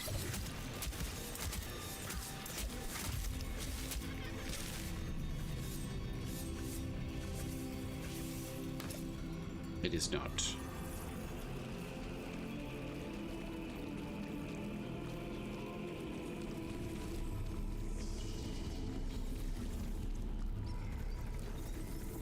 There it is. Thanks, Sachnal. The spider thing. Alright. Let's go get the wazard.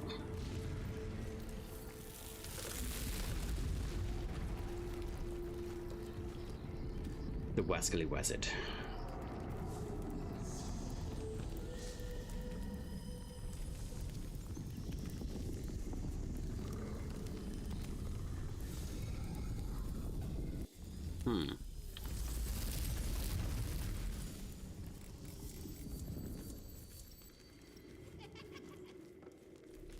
Ah, that creepy little sound.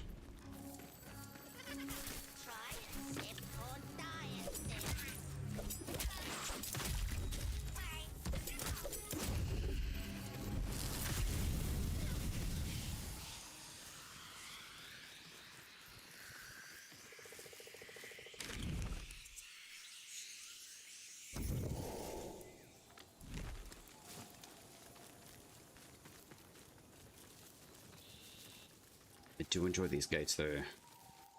I think the upgrade to these, especially with the archers up there, is pretty neat.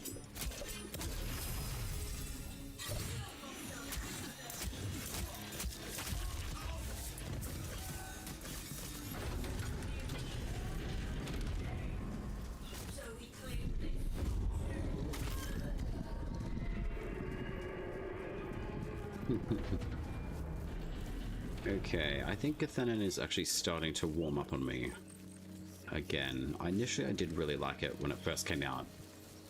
So what's this? Level 19. So that's half health. That's not too bad. And that's a heavy unit too.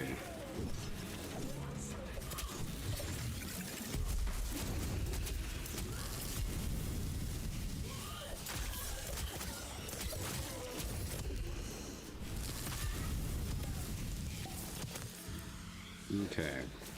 They had the best voice lines, back to the roots. The little Cabbage Patch Kids. Well, I mean, that's what I call them. Yeah, they're my favorite.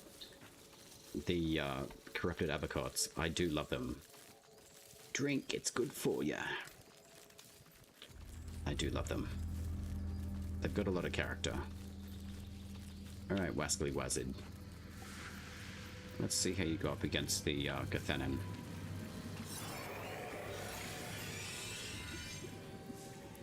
Whenever you arrive.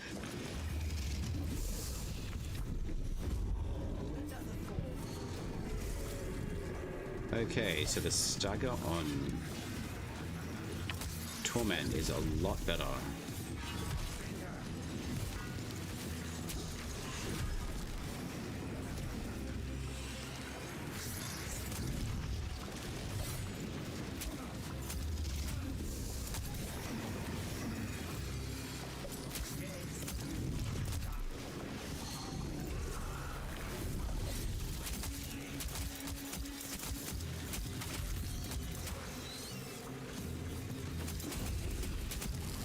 Thank you very much.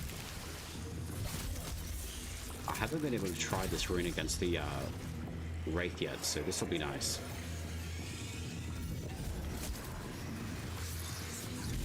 Oh, cheeky bugger.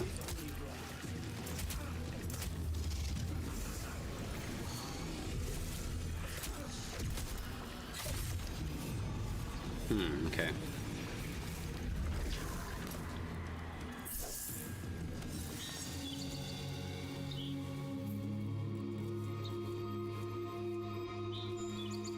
I keep on bouncing between like 14,000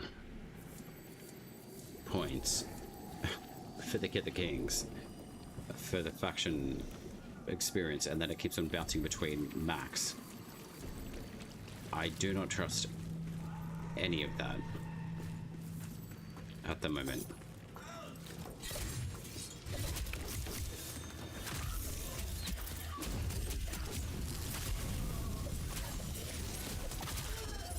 You want to play Knifey Spoony?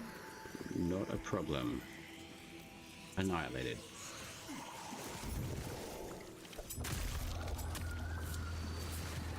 Is there a stack here, I wonder? Please. There is a Reaper Dog, though.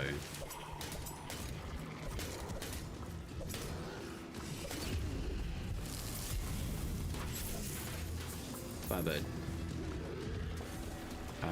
Okay, so Mendicant King is this way. Alright.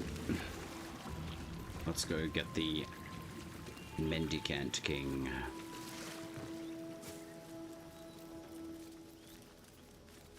And hopefully, I don't die.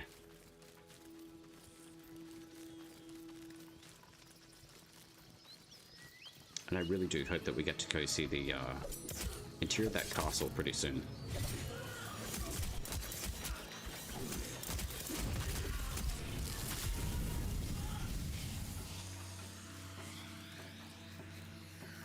I do not like to waste runes.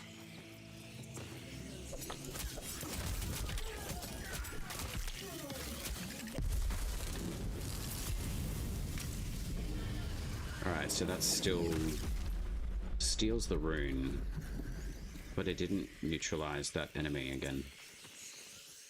which generally those pull smites do. Okay.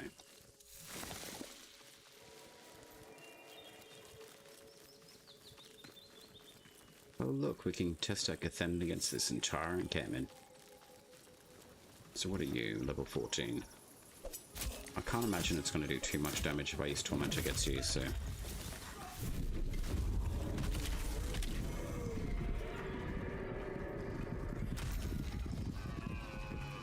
The range on this, though, is pretty sexy.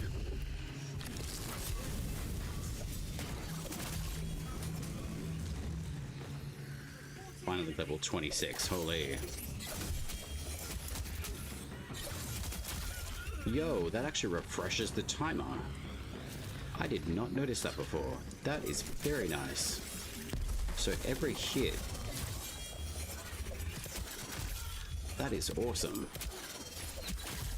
That is nice. Yeah, okay, this rune is phenomenal. I'm gonna have to put some stuff together for this one. This is a very cool rune.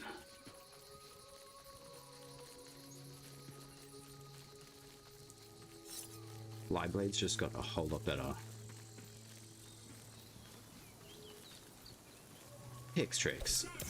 Who knew how many tricks an envoy had until now? Wow, so every hit that you do with it... Oh, it must be on headshot though, or something specific. Because it did not refresh those timers just then. So it must be the singular hit rather than heavy attack, maybe?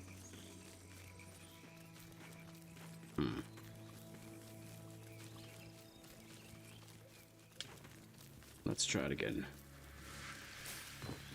Braden Bank. Wonderful.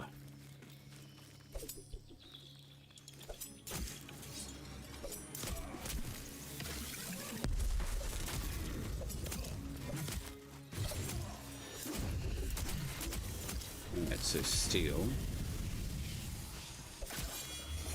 Singular shot. Okay, so yeah, it doesn't refresh just on a single target. I'll try the heavy attack again.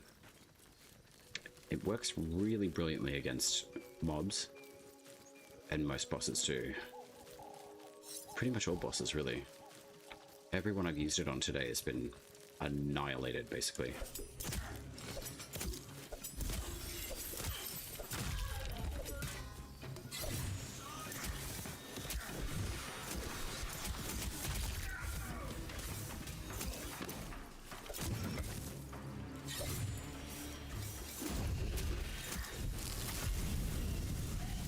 Alright, so tie me there. Are there any enemies close by? I can see some legs. Ah, damn it.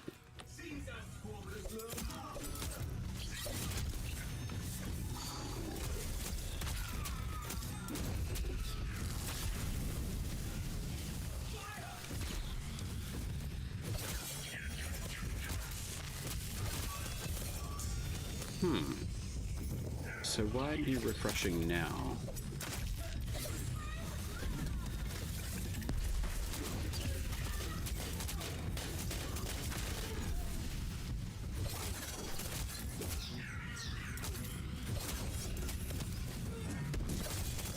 Okay, so it did refresh just then.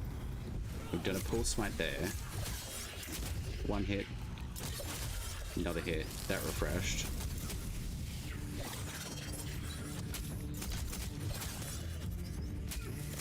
So singular enemy. It doesn't seem to refresh. But there is something to do with the heavy attack. Alright.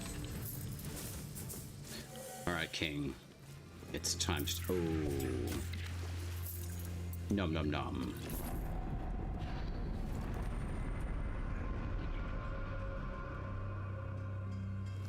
Alright. Go good time.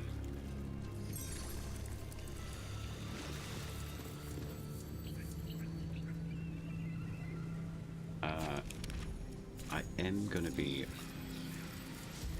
a little bit more easy on myself and scope the area.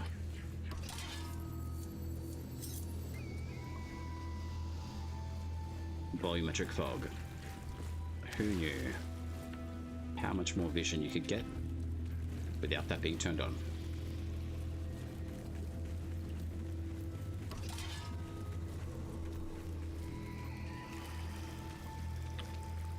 Now, are there any shrimp around? Is the question. Yes, there are. Hey, friends. I need you specifically for the king, so get over here. And please don't kill me. Thanks.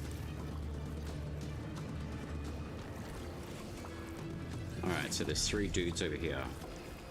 Hola.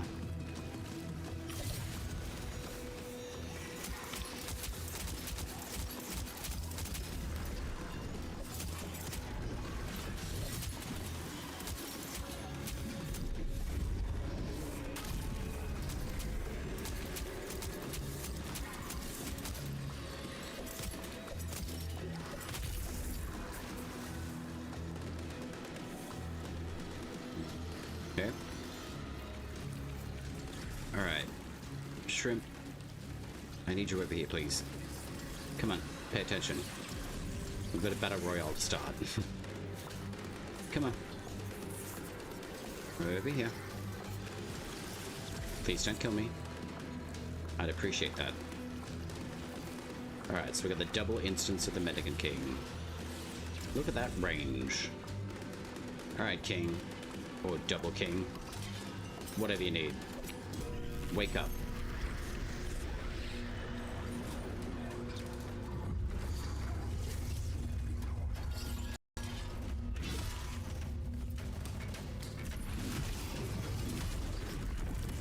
Boom. Alright, shrimpies, do your thing. Take on the king for me. We love a battle royale.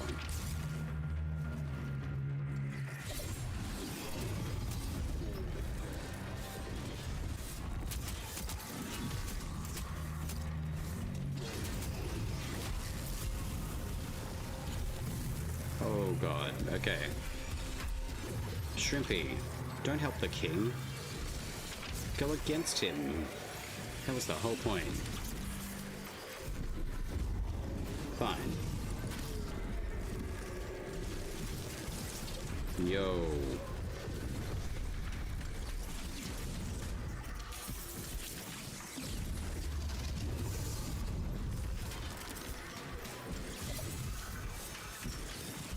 Lol.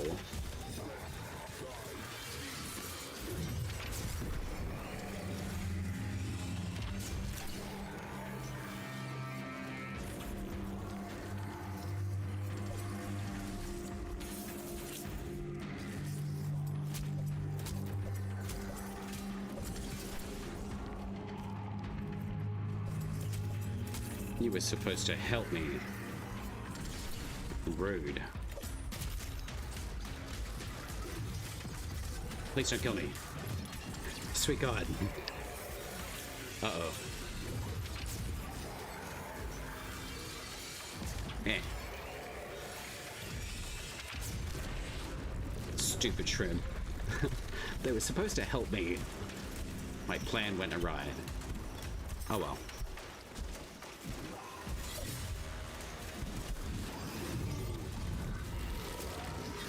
Uh-oh.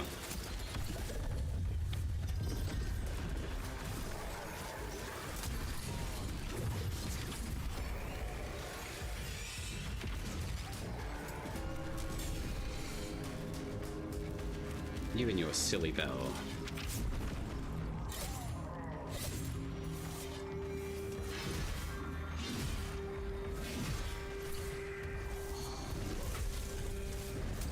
See, that gives absolutely no health back though from the king. Interesting.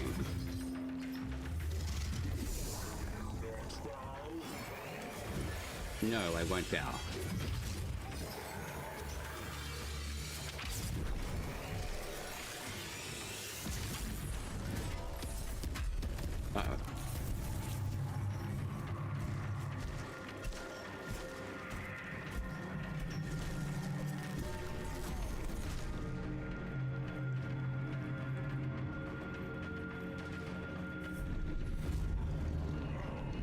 Take my stampede.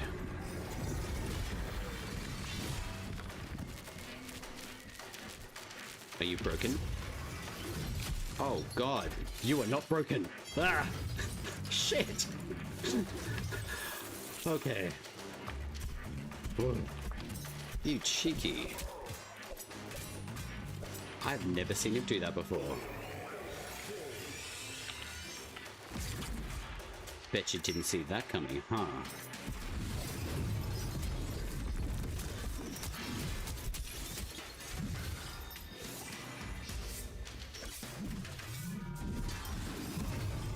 Wow, they can block a heavy attack. That's crazy. Oh wow, okay, so he can hit you once and he freezes you. That's dangerous. Extremely so. My god. Alright, so he is a lot more challenging, which is good.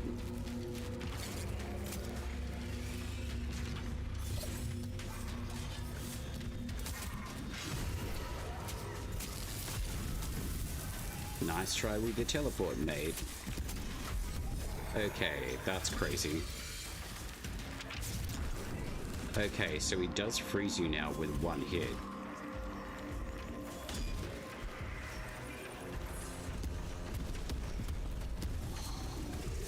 Wait, where did that torment go?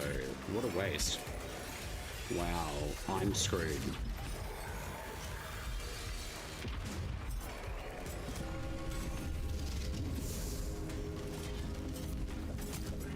Give me a soul.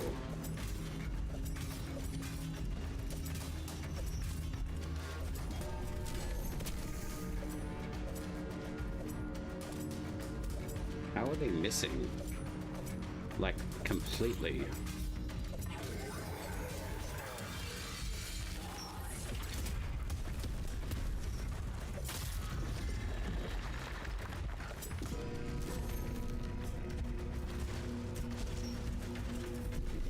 No way. Are you shitting me? Wow.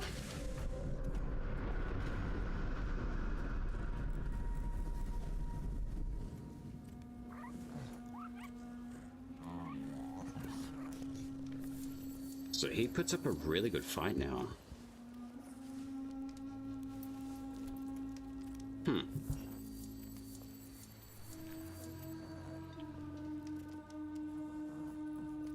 Okay.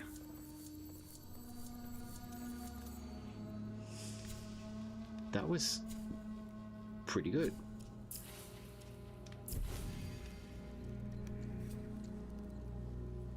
So that's probably not as useful against the king, but still,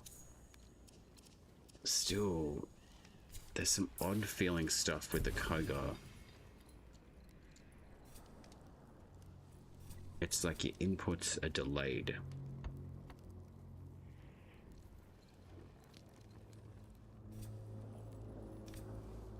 Okay. I don't think I want to make and rush another potion just for that.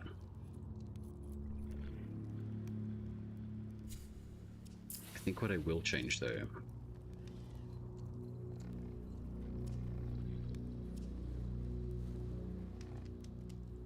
attack in spirit.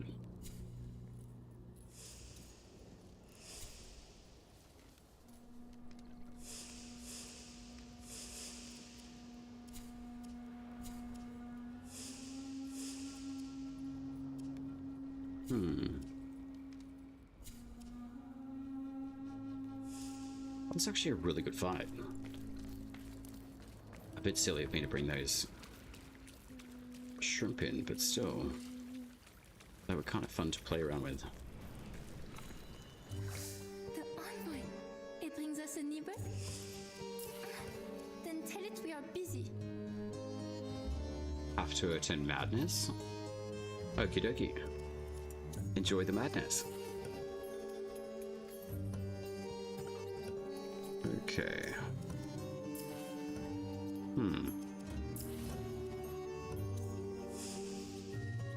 Bye bye.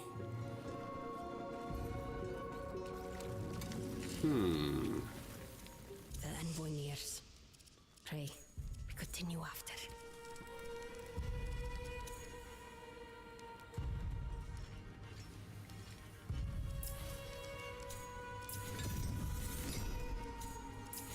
Will be brittle beyond. Not a terrible court. Alright. I think what I'm gonna do is wrap up here, because we've got something a little bit special coming through tomorrow morning. So, good to know that Garen works differently now.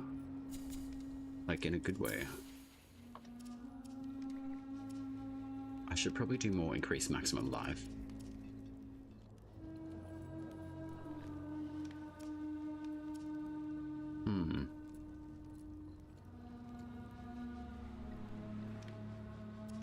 I should try this passive though.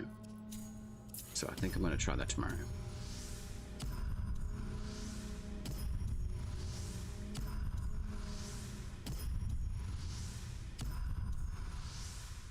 Bert Firkins, what's going on? How are you going? How's your run through Soulframe today? I just got my ass handed to me by the Medican King. But welcome in everyone, I'm SmoothOpurrator. I basically create content and do streaming for Soulframe almost exclusively. I enjoy this game extremely so. But yeah, I'm still wrapping through my head what just went through with the Kogar mission that I did with the Medican King. I've got one more rune to find from the Kogar run, which is from the Treefell. So, oh sweet, you got your Brommy summon at 92. Nice. Oh sweet, you got the rats. Awesome. Very good. I would definitely recommend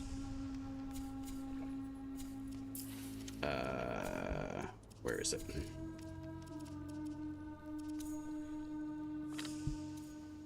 If you have Wizard's Wish, the medallion, I would run this. It gives you a small amount of defense, but it will boost you quite high. So say for example you've got like the Earth Root stuff, I think. If you've got the rat, duck, get those maxed up, and then whether you've got like Odiak or Estelle, I'm sure that you'd have the Estelle. Also, just a hint, do not use the hollowing rune on any of the bosses. The patch notes say that it's fixed, it's not. I used it earlier on the Medican King, and it completely erases all of their equipment. So do not use the hollowing on bosses. But basically, this is how I've set up Bromius. So you can get a max factor of 101 armor. And the Pact is pretty fun.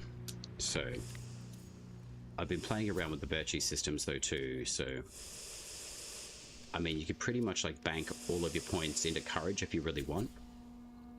And then with Bromius itself, you could even put even more points into Mora's Pride, as an example. So, but I have been playing around a lot with the passives. Chance to steal armor, strength, and target on every attack actually works very well. So I'll put a couple points in that, but I'll show you. But if you need to raid and run though too, let me know. You've got the Kogalor Khan. Yeah, Kogalor Khan works really well.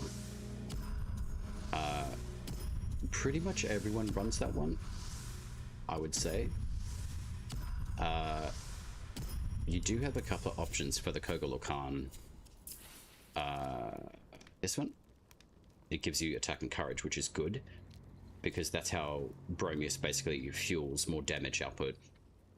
But you can use Wizard's Wish if you've got access to it. Basically anything that's got courage on it will give you benefit.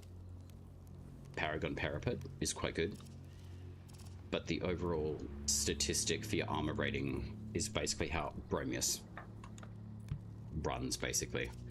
But extra attack damage is always a plus. There is the Molten Mora, which can give you 6 points into courage as well. So you can drop your armor rating down to like 98 and then still pull more points into your courage, essentially. And you can run Spirit and Grace at like a deficit, and then use like a purely based courage based weapon if you choose to, or if you are running, say, like the Elder Staff, or even like Gwillin would be sufficient. I mean, Gwillin would actually work quite well with the Arcstorm, with your rat. There are a couple of different rats, but specifically has to be armor base. The increased primary totem that I've been using, the increased primary cast damage, it's not really worth it. I would honestly still stick with your attack speed, and your fully charged casts are pretty good, but that can be quite slow. So if you choose to, I would still do your squirrel for your additional smite chance, and that's just on every single hit. So you could easily just run these two and still do a huge amount of damage with Bromius as well. Gem, what's going on? How are you? You're running Blighted? Okay, and then the deer that gives plus 16 defense on stagger. Blighted. Oh, the totem you mean. Got you. And the deer that gives 16 defense on stagger. Yeah, the stagger defense is very good. With Bromius, it works really well. These guys aren't like super top tier, but I have been playing around a lot with the jump. It's not so much the damage output I was aiming for before, what I was talking with you about. It's probably, well, it's partly that, but also the expansion of the AoE itself. So it's been very good so far. So doing it right, slightly trying to hunt down the Ruthos. The arrow rain seems so fun. Oh, the torrent rune. Yeah, it is a very, very good rune. This one here, it's extremely strong. You got the Polarn rune throw one. Yeah, that one. I've been using that on the Dukuluk, the split bolt. It is very good. If you guys get your hands on the Skilter, these are a very good flyblade, but also the Pictrix is extremely good. I'll show you guys that. It's amazing. Tron only drops from Bruthos. Yeah, she's in the very northeast quarter. They've actually updated a few things up through here as well, so I don't know if many of you guys have been up to this area, but there's now like this big rock effigy essentially. She's still on the other side of it where she usually spawns, but they've got a whole bunch of rocks here now. There's a whole bunch of different like new thorny additions through here and all the way through here. So these are all brand new bits and pieces to the map, which is pretty cool. And that's up near Credence High in this swamp area. There's a few new bits and pieces up here, but you can tell that they're working on stuff because of the white highlight around certain areas. So I've been exploring that earlier today, which has been really nice. But I'll show you the flyblades. They're like actually amazing. If you can get your smites off, these are really, really good with Bromius. Like, very good. Even like one heavy hit, it just shits all over enemies. And of course we get an outbreak too. Shame. It was just up there, need to go check it out. Oh, definitely do it, like it's really good. I haven't noticed too many new areas. Birdie's Bog is another area to go farm out for materials and stuff too. It's very, very good. Especially for more like Totems, your Toe of Ode. I'm probably like jumping ahead on certain areas. But it is a very good space to go and check out. So, also I was using Siren to pickpocket the Thawtide guys. Got all the parts, I think, especially the new dagger. The new primary dagger is really good.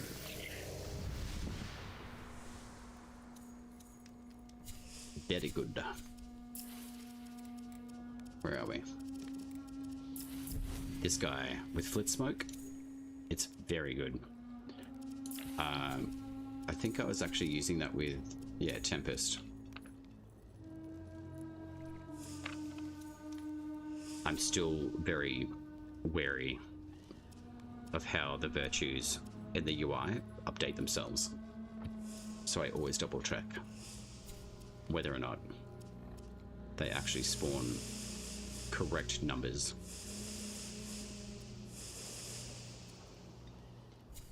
So what have we got here? Yeah, okay, so the loadouts are still a bit janky still. I am choosing to use the crew tear, I think it's called. I mean, the parapet would be usable too. It's probably wiser to actually use that because you actually get 3 points in every other virtue. So I'm not too worried about the armor statistics for Tempest. It's more like the duration of everything, really. And I have been running it with the Twin Tines, or the Royal Tines, sorry. The Flitsmoke rune is just undeniably very good. Odiak is actually really fun, but the Flyblades with this have been really, really good. If I look really shiny, it's because it's extremely hot here. And it's ridiculously hot, so it's not ideal. But if there's stuff that you guys want to see, do let me know, and I'm happy to run things and share build stuff with you guys. It's certainly something I really enjoy doing in Soulframe. I will be doing, say, like a Q&A thing with Helix tomorrow morning, my time.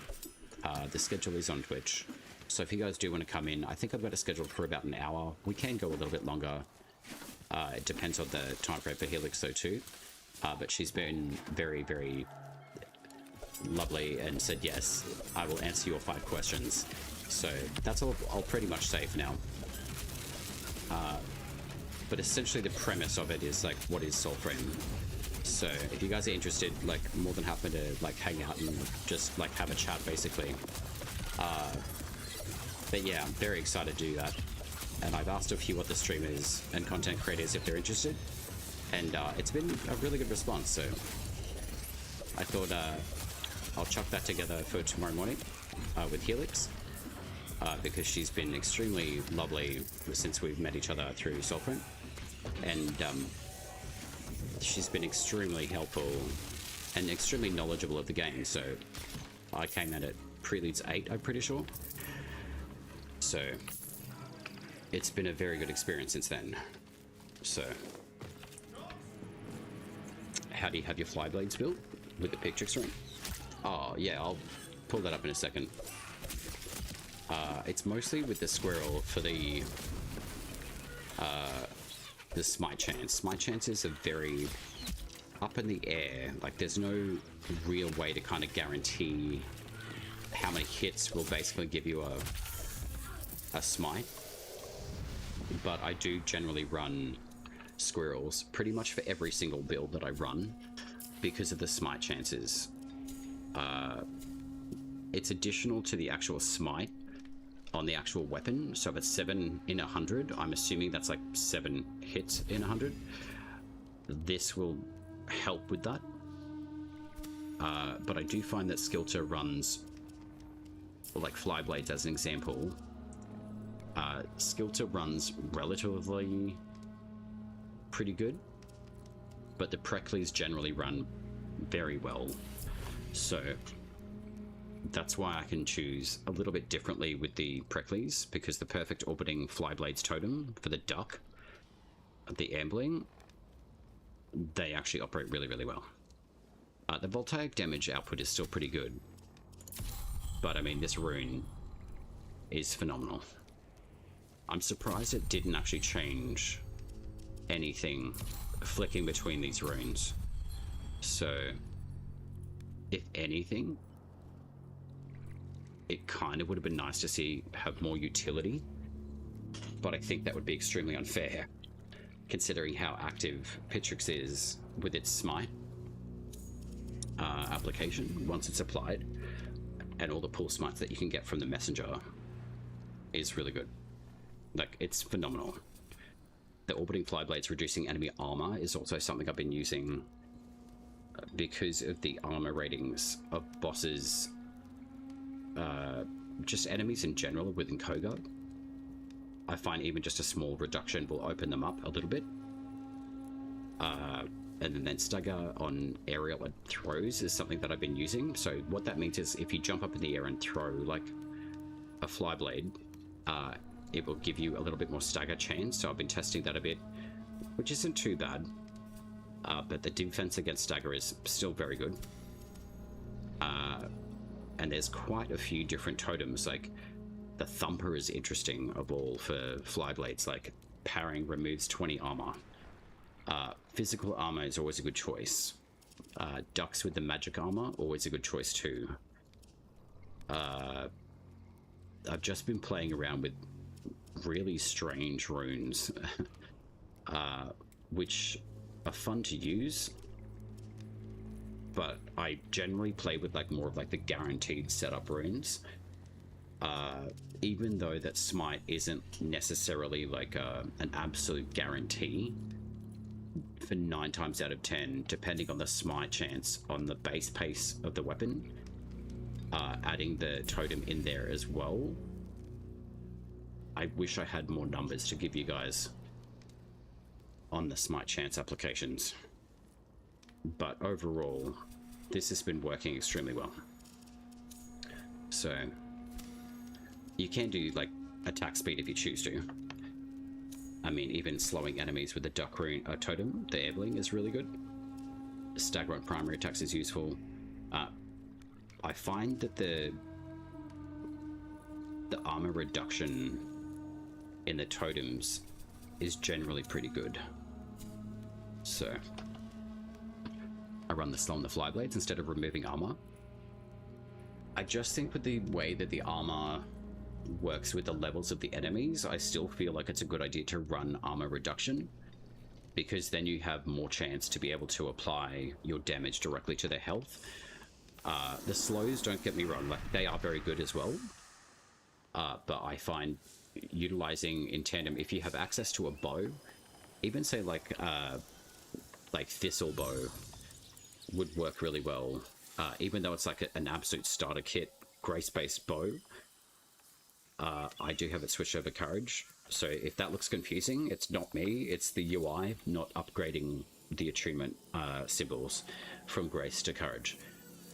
It is a courage-based weapon.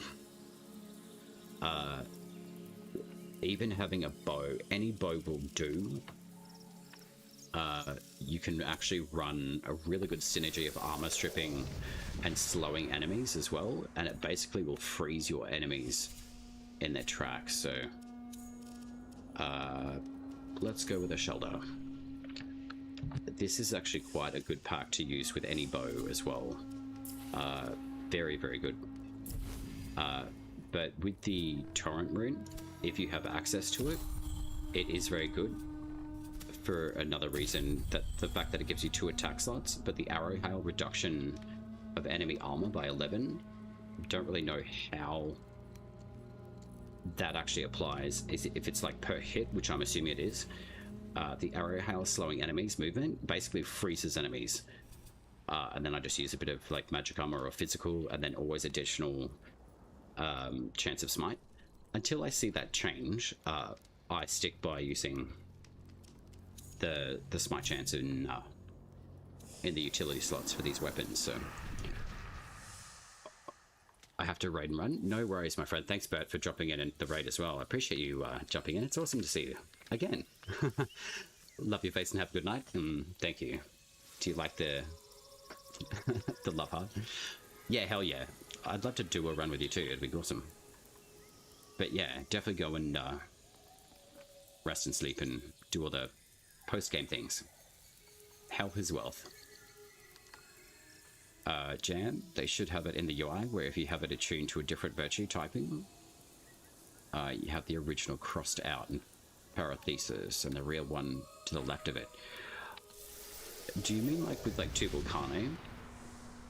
Because I really think what should happen is also, I went and did a run with someone, it was actually straight up gamer. I was able to change my wolf. Because I was in his instance, I actually chose the very far right wolf this time, instead of the very far left. And it gave me this wolf instead. I was expecting when I came back into the game, because he was doing the Orangor quest, and he was the like host client, I thought my wolf was going to change back. It hasn't. I know. So if you guys are keen to change your wolf, just rerun the she-wolf. Yeah, I didn't know that you could. Or maybe that's the reason why. I just thought it was because of the client. Yeah, I like the little grey one. He looks pretty cool. The way that I think about having the iteration of the UI is having it tuned it to a different virtue type. I feel like I should have it in every single weapon before you reforge it. So you have currently tuned to, you know, courage, and then you want to switch it over to say like Iridus, like the spirit. Once you pick your joinery, you can actually see what you're switching it over to now, which you can here, but you can't actually see the original attunement from the weapon itself anyway. So you could make the mistake of, you know, this being like a grey space joinery and a grey space bow as an example, and then you apply it over the top, which is fine because you do get the plus 20 damage and the headshot multiplier and the weapon charge rate. But I mean, you could easily make that mistake by wasting a Blessed by Mora, where all you would need to use is Quicksilver. So, but I do agree with the iterations of the virtues being displayed a little bit more like clearly, I think, within the UI. Are you talking about like this particular UI here, Jam?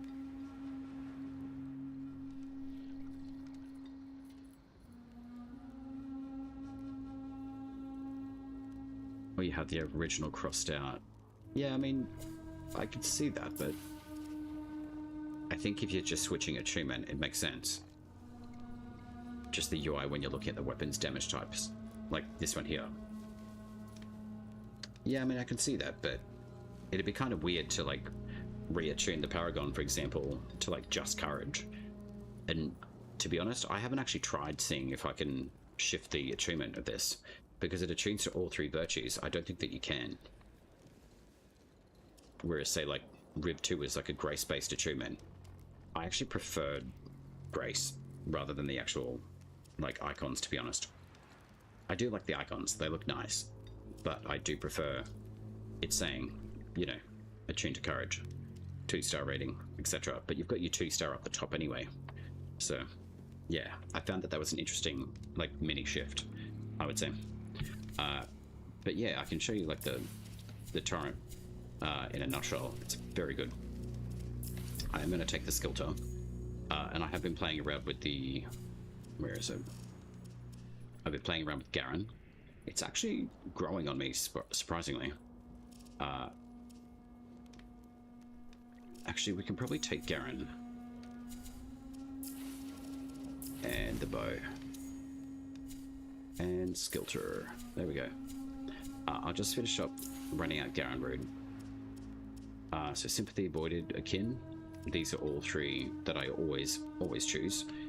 Regardless of whatever pact that you're running, especially in Koga. I actually got my ass handed to me by the Medican King. So he actually got very aggressive, which was nice to see.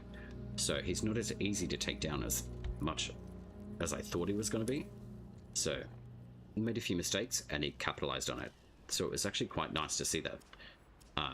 The Sympathy regaining life on Full Smite is always extremely good. Very quick, very good to recuperate a lot of health in a very short amount of time. I do want to max out health with Garen Root. Righteous I could put some more points into, but I do want to test a little bit with the Torment. So I'm going to put a point into that, and then Mora's Pride, just for a bit more courage. So I really want to see how the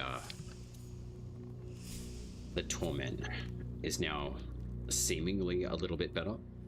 Behest is good, but I mean Stampede is really good. So I'm just going to shift this Pact a little bit, just so it gives me a lot more focus on the amount of health that the Pact will have.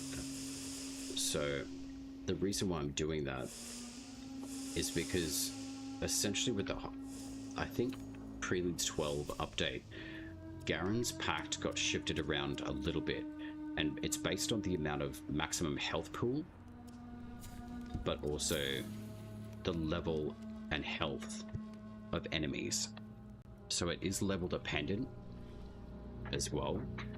So I have been playing around with it a little bit more, but if you guys have got different experiences with it, like, let me know. But I've been finding it very interesting to see how the Torment is operating with, say, health return, basically. All right, have we got any? What's my leg? Sure, we'll just put that in. I'll just check these up before I head out. Smitten. Also nice to see that in the game. Get smitten like a kitten. Increased chance of smite. I could do Twist of Lock, but it's my chance. You know, can't go wrong. Long blades, completely maxed out. Magic, I cannot be bothered with the Spectre Strikes. Or the Stagger, I don't really get them. I think Spectre Strikes are up after Perfect Dodge. So I should play around with that to actually test it, but I just haven't. Because I find if things are dead, things are dead. I'll just go run this 2-star. I could run the 3-star Faction Tail, but I find running the 2-star is quite useful. Urban Samurai was doing a run with me, I think the other week, and running a 2-stars, more so up in like the very northeastern quarter, are very beneficial to run, especially the 2-stars, because they don't take you into a dungeon, but also you can consistently keep running them for quite a decent amount of experience return, as long as you can handle the enemy levels that are up there. Which for most people who, if they have been playing Soulframe for a while, good. But I would also say, if you're just starting Soulframe, I wouldn't recommend jumping too quickly into your Faction Tails above a 1-star. Until you have at least one Pact and a particular weapon that you really enjoy maxed out just in place, because the higher level enemies will like really serve it to you now. I mean, I was actually quite surprised the Mendicant King actually snapped him in half before, but I'm actually happy to see that, because now I'm seeing stronger enemy damage return, but effective as well. So it was in the Koga mode, which was nice, but I actually died, I think, twice that run, so I do have a feeling there's certain things happening in the background of the game again. It felt like inputs were a little bit different, especially in Koga mode, but I was noticing there was an increase in speed at certain points, but then certain points it was just not really applying or acknowledging like the command I was giving. So I don't know if you guys have experienced that, but it'd be nice if you guys let me know if you have, because yeah, kind of threw me off a little bit. I thought, hang on a minute, like I press roll there or pull smite and it was a little bit funky. So but still very aware. It's, you know, basically still within testing phase, basically. So Pictrix changes heavy attack for Flyblades. It does, yeah. It's phenomenal. I love this Pictrix. They are very good.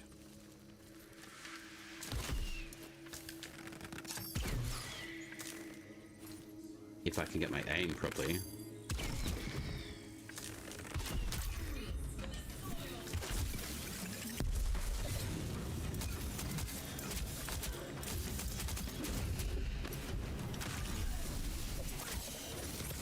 But yeah, the heavy attack, it's very good. Like, it absolutely is sensational. I think after the Hollowing rune, this is probably my favorite rune, in all honesty. It can be rejuvenated, though. I'm still trying to work out how. I think it is more based on group attack, and the heavy attack outputs that you do apply with them, but it works very well in mobs. Unfortunately, I'm just not within a very good leveled area for enemies to really show it up properly. So, and I've also basically used all of my Webbit seeds, so I have to wait until I think tomorrow morning to get my seeds back replenished. And I'm really hoping that I get more than just 2.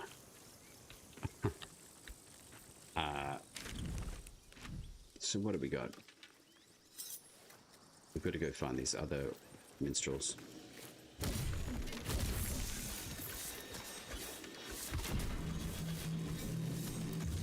And there's that one there. A warrior of Clan Jotar. Indeed, Fire King Fanjatar.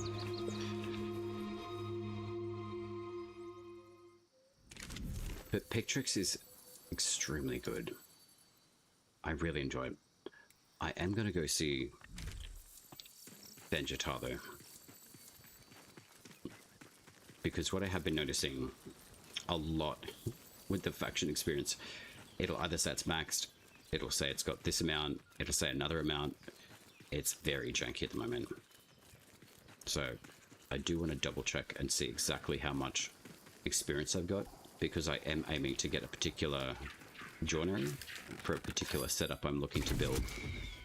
And I do need a particular joinery, blessed by Mora, to do it.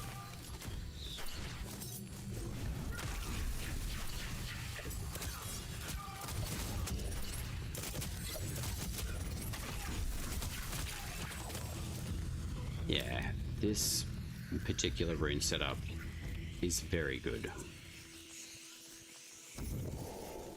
You can refresh the timer of the rune. I'm pretty sure it's on the heavy attack as well, so... But like I say, not in the best of leveled area to showcase it that much better. So I could probably even run, I think this is Dermak, so I could actually run the Dermak Undercity, and it probably will push me out roughly around here, and then we can head up to the northeastern part of the map. But if you guys have got questions though too, like, I'm happy to answer them. So no question is not a good one.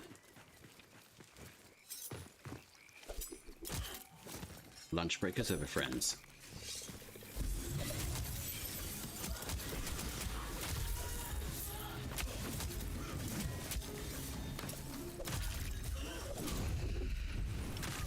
I appreciate your patronage, my friend.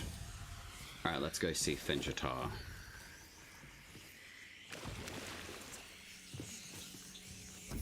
I'm kinda hoping... What's today? It is the 22nd of December here. Being in the future is not that exciting, trust me. I think I would really hope that there's like maybe like a little hotfix, a sneaky one, just before like Christmas. I doubt it though. Like the guys probably at D need like a huge sleep.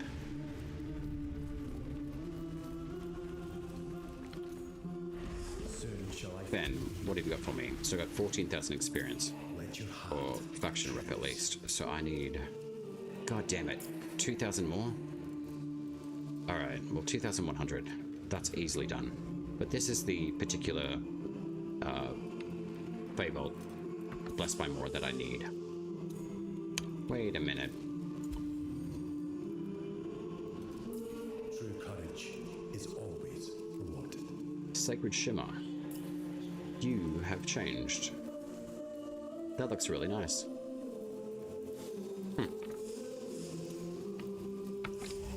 I probably could get one of the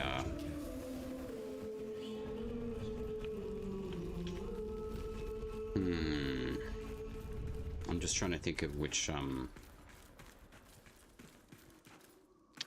joinery I really want now.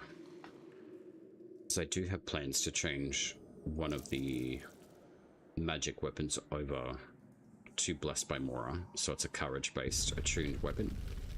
But perhaps I'll just leave it as a spirit-based attunement. Alright, let's go here. Dracula of Lust. I love the name. That's very cool. Is this a drop item looting game? Essentially, like, have you played Warframe? It's basically like you explore, you run certain levels. The high levels in the tier system of 1, 2, and 3 with your faction tales will give you different loot drops, basically, depending on the level of the enemies. Generally, levels 1 to 15 give you the most common of drops for weapons, armor pieces, fragments to equip the items once you've built them. Tier 2 will generally be roughly around like levels like 15 to like 20, and then your tier 3s will generally be like 25 to like actually no higher, like 30 plus enemies, up to roughly a cap of like level 60 essentially. But yeah, you can basically like focus farm certain things. It depends on what you're looking for, but for the most part, it's more exploration, loot, kind of snatch and grabs. A little bit of like exploration. Well, when I say little, it's a lot. It does take quite a while to unlock the entire map. But there's definitely like progressional stages that you can essentially get through the game relatively easily, but a little bit more efficiently. But because we've gotten quite a lot of stuff with the Preludes 12 update, a lot of the travel has changed within the game. So, question. I currently have one of the joineries that attunes to courage and increases consecutive hits. Yeah. I believe, would you say it's the best use for the Odiak? Or is it there a staff that you think it's better? I don't have the founder one. So you don't necessarily need the altar staff, essentially.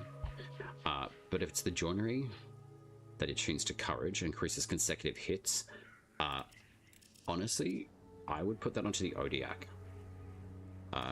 The reason why I say that is because courage at the moment is still an extremely strong virtue. But I actually made, I can show you it if you want. I actually made an Odiak gauntlet attuned to courage. And the reason why I did that was because Tethrin, firstly, it's purely based on the Fellist, basically, but the Fellist has now gone through a different change again, which is good. So the Fellist is an application of damage. So each attack and every consecutive damage after that will build up to a final damage output onto the final hit. That has been, it's been changed a bit. It's not as effective, but it still is very effective as a pact. It is purely based on courage. So this is essentially how I built both my regular Tethrin and my wild Tethrin. So this is an amalgamation of all of the points from both of those packs together, and that goes for Siren and Urshelda too. I want to be quite open with that because that's how these build.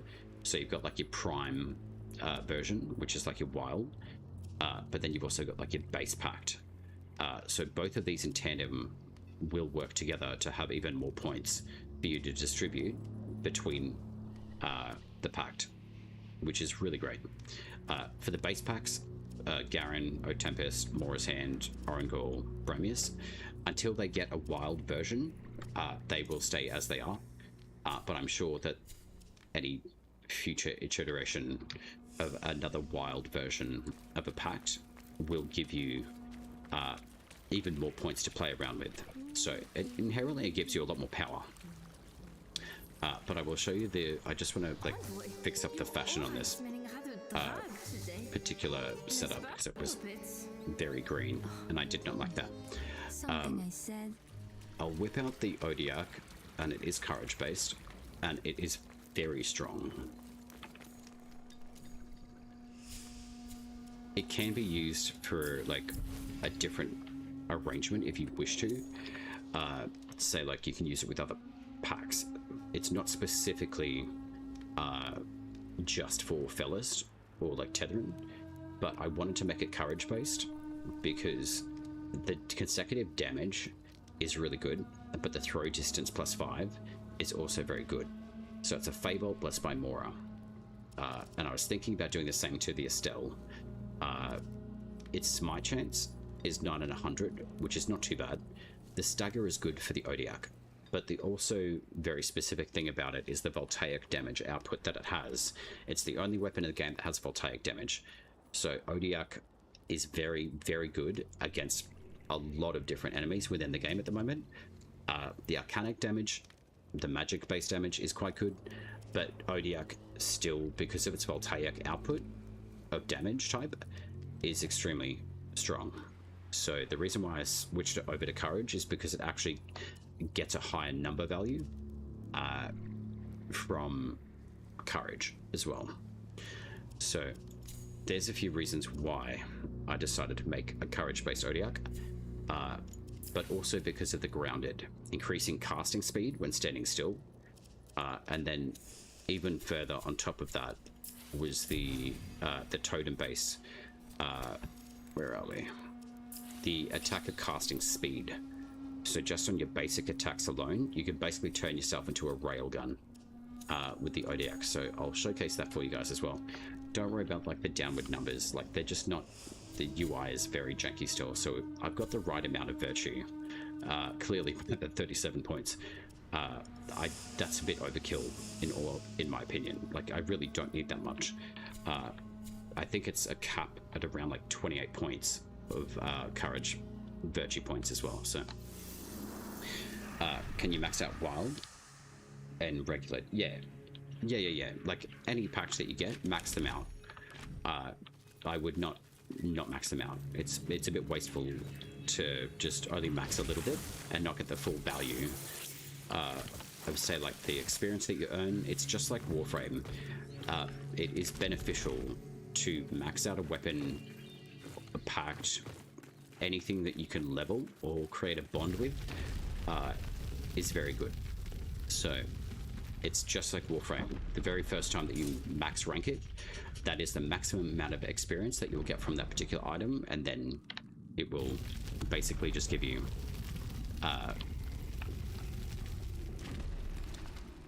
like your max value return on your experience. I mean, can you not get all your talent points? Do you mean like completely maxing out like the actual pact itself, Chair? I mean,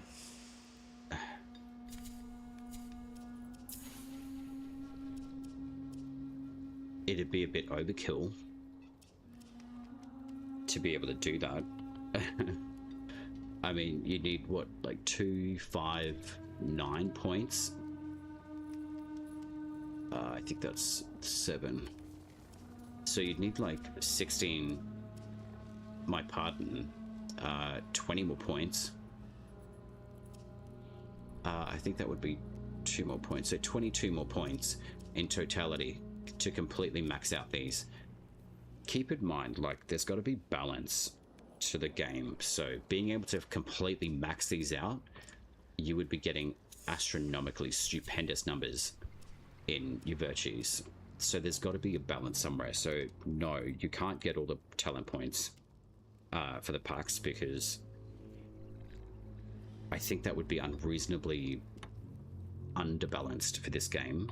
And considering that it's still within a pre-alpha state, and considering the amount of damage output that envoys already have, to be able to access that many more points, it would be not wise to do that.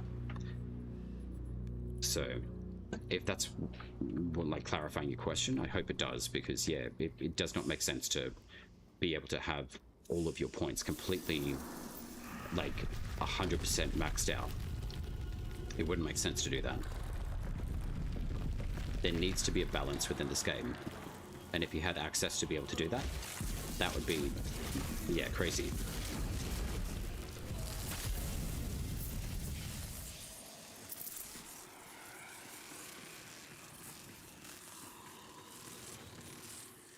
Wait, I'm confused.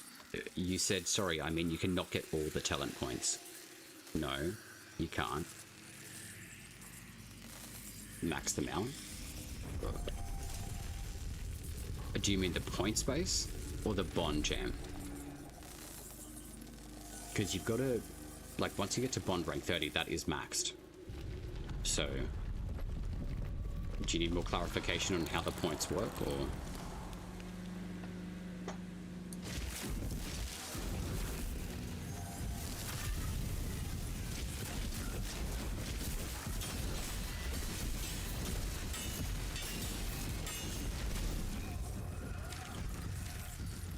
Alright, we'll see if we can get through this dungeon, and then hopefully it will take us up to the northeast quarter.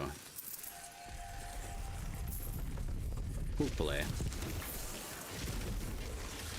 But yeah, if you guys haven't got an Odiak, you can get it from various sources. Level 25 plus enemies do have the chance to be able to drop it.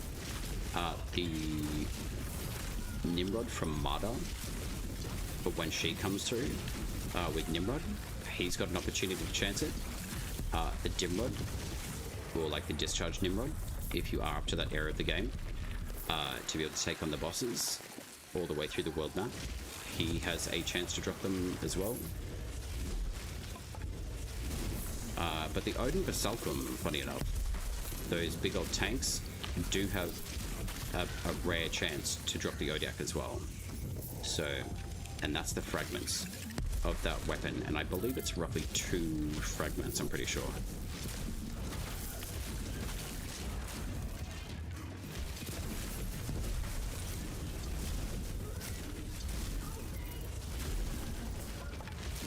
But it's a very good weapon overall.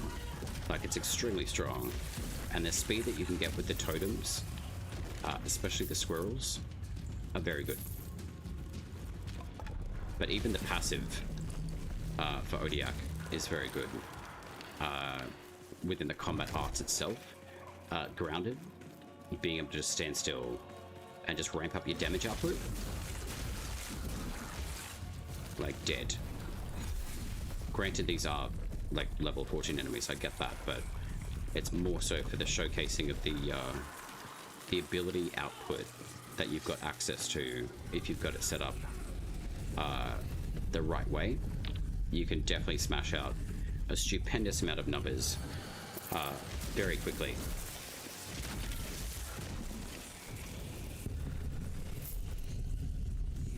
I meant that you couldn't pick up all the talent points nodes in the talent tree by maxing both wild. Correct, yeah, you can't. Yeah, as I say, like, if you were able to do that, it would completely off-center the damage output of an envoy to the enemies as well, which would not make sense to be able to access all points in full. If it's a completionist kind of, like, way of thinking of, like, what you're talking about with the, like, ability to have all of the points, I can understand it from that point of view, but I think, yeah, if you were able to access all the points with both the normal base kit of a Pact, but then also the wild variant, that'd be completely off balance.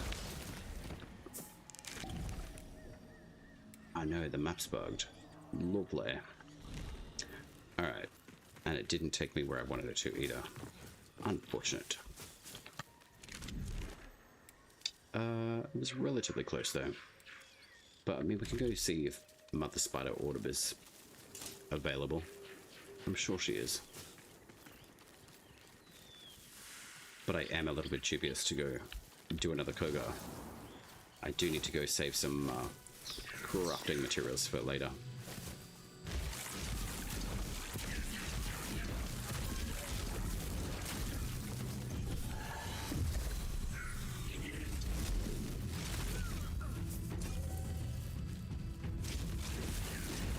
Is Halloween Rune still? Yes, it is. Do not use it against bosses. Like, at all. If the patch notes say that it's fixed, it's not.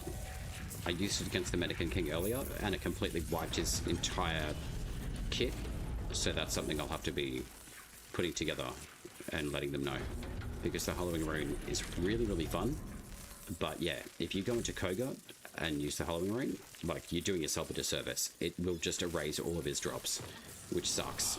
And it wastes a Koga potion too, so I don't want you guys doing that. But I'm glad I went and did it and tested it, because I think it was roughly about 2-3 hotfixes ago that we had the information come through in the patch notes to say it was fixed. It's not. Not against the Mendicant King, at least. Which is a real shame.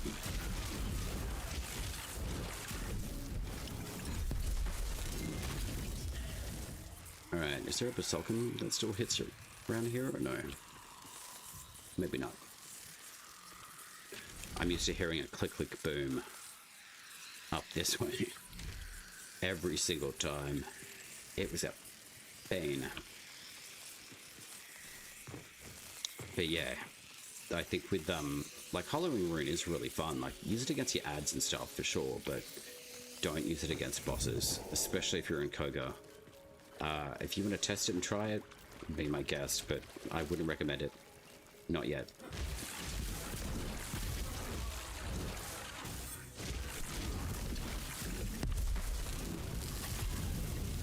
Thank you, I like your soul. And the good thing about Odiak 2, with the voltaic damage, most enemies are relatively weak against it. I guess there's, for lack of a better term. So getting the Arcstorm rune from the Wraith of the Wastes is extremely beneficial for this particular setup as well. It's very good. You really don't have to throw out that many hits. I mean, most of the enemies will block, like, basically 100% of your damage. If you've got the rune active, that passive of the Arcstorm will just take care of everything else for you, which is really, really nice. And your smite chances come through quite frequently as well. So, and you can also see, like, I'm not even using Bellist. There's really no reason to, until you come up with an enemy that's strong enough that's going to mitigate your damage output. It is a maxed weapon, 130. All of the runes that I've got are maxed as well. So, and it costs around 30,000 harmony for the runes to be completely maxed. So do keep that in mind with all the runes that you do come across. Arcstorm is certainly one of them. I would say if you've got magic weapons and you've got the Odiak as well, I would highly recommend. Have fun with it. Put the builds together. Get your damage output happening. Your speed as well with your totems. Well, I can probably actually... I'll put something together on the YouTube. I think it was a couple of months ago, and I've still got, like, people coming through and asking about it, and it's still relevant, which is really nice. So if you guys do have questions, I'm more than happy to answer. I do check the YouTube stuff. I mostly do a lot more shorts, but if there is something that you guys do want to see, or if there's something you want an explanation on, I can do long format, but most of the lives are up on the YouTube as well. So between both YouTube and Twitch, both of them have the long form. But generally, I will put shorts up at least once a week, and I will literally smash up, like, quite a few. And I've gotten some really good feedback from a few people, so if you're keen to join, I can drop those in the chat there for you. I have just switched away from borderless full screen. It definitely chews up a little bit more power of the PC, so poor little guy. But for you guys in chat though, there are the socials just there, and just let me know the if the link tree works suitably for you. For those on the YouTube, I do have that one as well, so have a look through there. if you are keen to sub and do all the like stuff, you guys all know pretty much how it all works. If you are keen, if you do like something, do leave a comment. I do read them, and I do message back. So I really do enjoy sharing what I do. But if you guys do have specifics, I can put things together and put them out on the YouTube as well. What's a deflection? That is a deflection on a particular projectile, basically. So say if I throw one of these, you guard it. That's what a deflection is. Especially against the wizard, he will deflect projectiles. As will Kabocha. Very good example of, I'll show you what a deflection is, because he's a master at it. I should go get more Webbit sap, but I'll just run through here.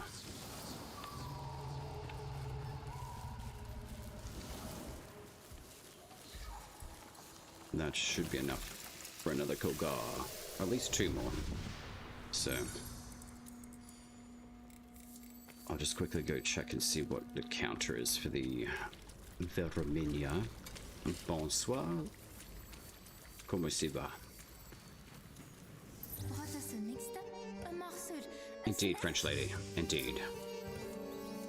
Alright, so what have we got? 33 minutes on that. Alright. So I can make 2 more out of that. And a cloud quill.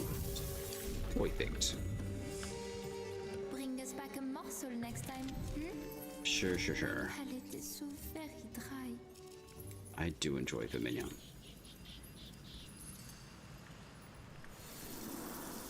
Alright. There is a Kabocha around. There you are. Alright, so when this dude does the spinny thing with his hand, he basically deflects a projectile, which basically is that. So, deflection, he will do this a lot. I love how an animal is able to be graced with presence in between a boss battle. Well, I mean, a sub-boss battle. Alright, let's go get Kabocha. I am... Where is the glade? Just through here. Hey, bud. If you do use Tethrin, and you have leveled it to at least level 10, my recommendation of using it, cast your 3 first, your 2, and then your 1. The reason why I say do the 3 is because your feet start glowing blue. That's stability.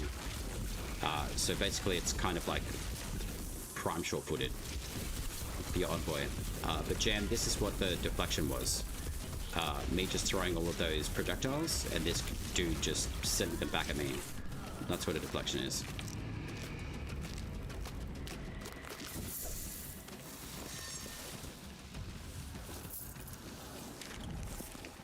Alright, so there is Mr. Man. I guess we can go up to the Nell Knight, actually. Torch Eternal. Wonderful. I've also been noticing this too. I'm part of the Kings, but that particular finishing animation is the... Pretty sure it's the Alcus Children one. Yeah, it is.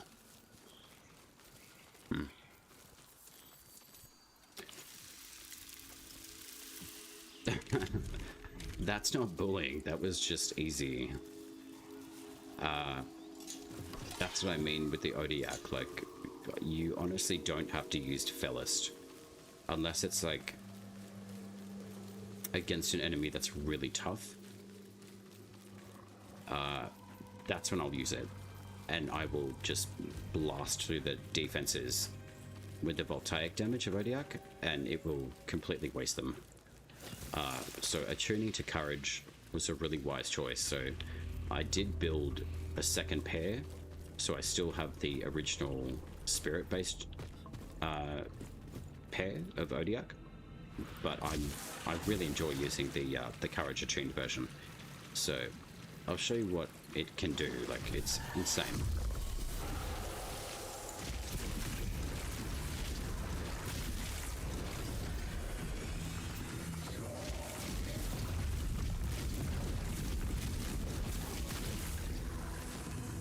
I mean, that's not even Koga, but yeah, the Agari just die. They really don't have much of a chance against the Odiak Voltaic.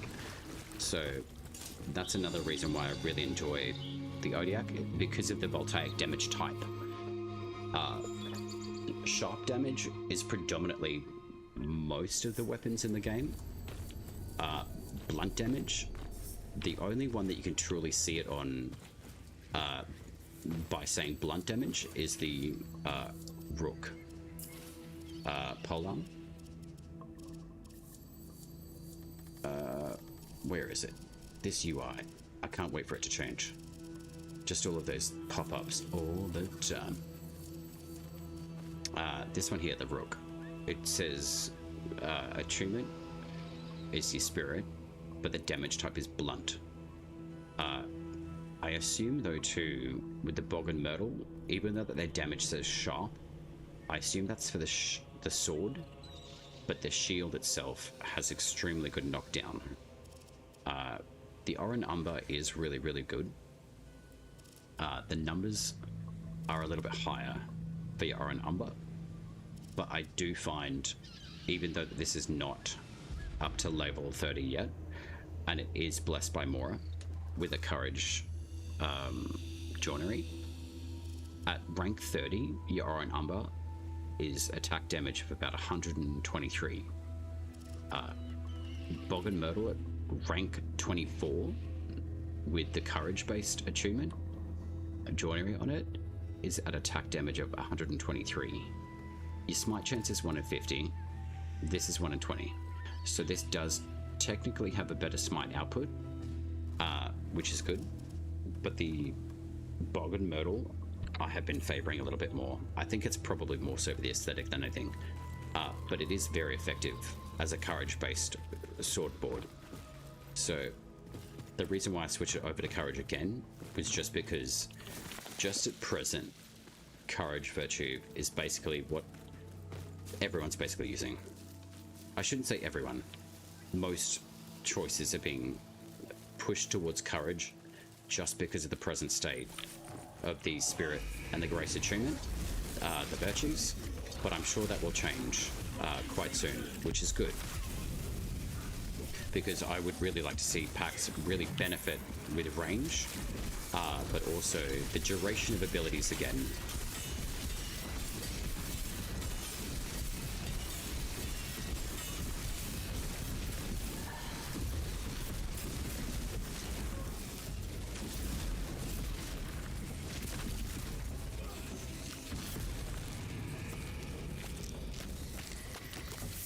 Goth. So she can be a real pain because she's Banneret Agari style, so they like to block a lot of our attacks, which is really annoying. But the good thing about having Arcstorm Rune from the Wazard, which is down here in Sedai Stake, just in this little pool area, he's just found on the northern part of that. Best way to find this area, I would probably say like Fort Curlo. Just find your way through this pathway and then just come down through there. Or just basically like southwest of Fort Colonel and just come straight through. There is a pathway just here through the big black wall, and you can just come south of that way. He is a pretty good boss to go against. And the Arcstorm Rune is very good for multiple reasons. If your normal attacks, like what you guys saw, don't get through their defenses, the passive of the Arcstorm Rune will, which is the Voltaic damage again. So you've got a double benefit basically of using the Odiak with the Voltaic damage of the Arcstorm Rune. And as you guys have seen too, like, I haven't really used Felist all that much. I haven't really needed to. But if I do apply it,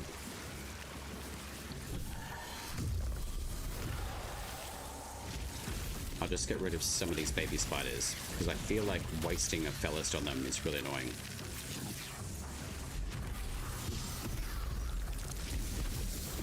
Which it's wasted pretty much all of my Felist, which is annoying. But anyway, she doesn't really have a chance anyway. Even in Koga mode, extremely effective once again. I've got 2 items acquired. I've got no idea what that would be. I have a feeling it might be Duelian or the Witten fragment. Do you need a T3 stag? I haven't actually been farming a lot of the stags, to be honest. I have been thinking about switching back to the Silent Rose, but I do want to get most of my faction points up, just so I'm still making a trade-off decision whether or not I get the Fabled Blessed Joinery by Mora from the King's faction, or I just switch over to the Silent Rose, and then I've basically got free reign to go get stags all the time, which they will spawn quite frequently, which is really nice. And they can spawn and drop quite a lot of stuff from the faction tails too. So tier 3 is definitely worth it if you want to farm out the stags. But yeah, I've just been hanging out with the kings for a bit, so I just haven't moved yet. I will eventually, but I'm still pretty happy with where I'm at with them, because I do want to get more of the Blessed Joineries. So Nell Knight, we've done Spider Bum, we've done Kabocha.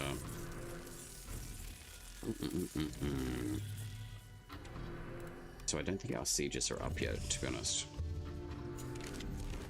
So there's Kabocha. Maybe they are up.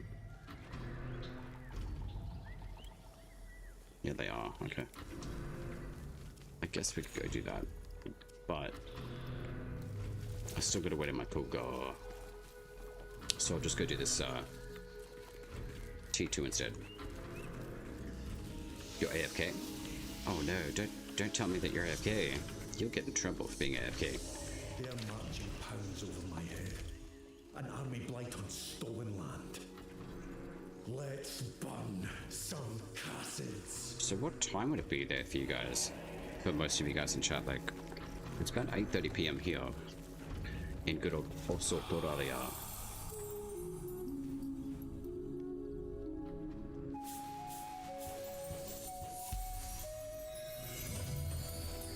A magical deer. And if there's anything that you guys do want to jump through, say like build-wise, or synergies of say like weapons, totems as well, honestly, ask away. I like sharing this sort of knowledge. It's fun. But also, it's good for discussions.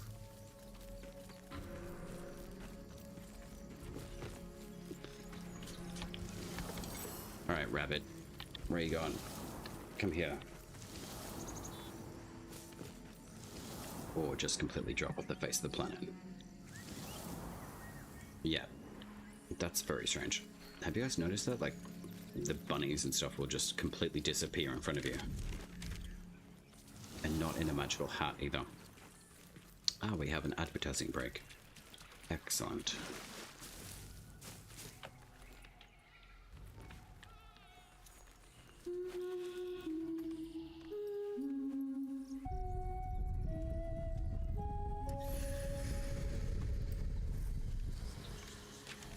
Ah, the Mistrals. We love barrel runs.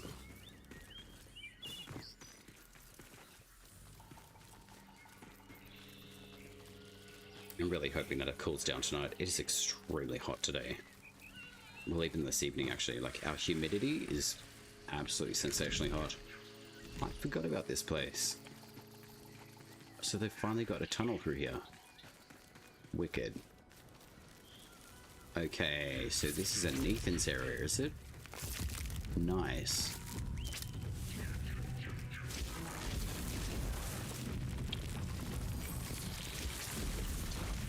Okay, this is good to know.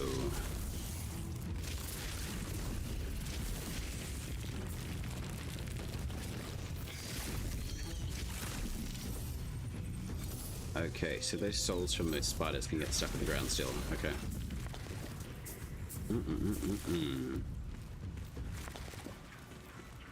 Is there an actual entry yet?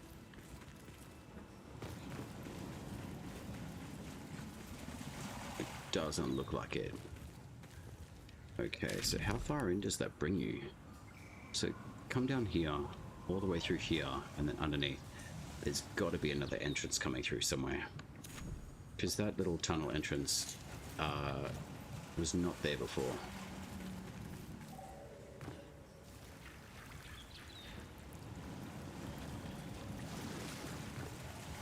It's nice to see just little updates here and there come through the game. I've been doing a lot of exploration, more so in the probably more like in this area specifically, like what I was telling you guys before. Like these thorny areas, brand new. It does look like they're doing something here. It looks like they've actually highlighted this area. That's brand new. So I haven't really found much else recently. I don't know. This is not new. I think when you come out to the end of this jetty, roughly around here, if you're interested in Easter eggs, there is a slab of cheese, like literally, from a cheese wheel. And then if you want to go find the cheese wheel it comes from, it's literally on the very tip of this island, out near the Alpes Children, or Salisbury, which is where Silent Rose is, sorry. And then where the Alpes Children enclave is, I think it's roughly, yeah, Ulmul, Alpes Children enclave. Over here, where it says Hilliden, there's another little cheese just in here. So if you guys didn't know that, if you don't care, I don't blame you. But I find those little bits and pieces quite interesting when you find them in the game. So I found the cheese wheel just on like this little table. It's just hanging out at the beach. It's pretty cool. I don't know why I think it's cool, but it is.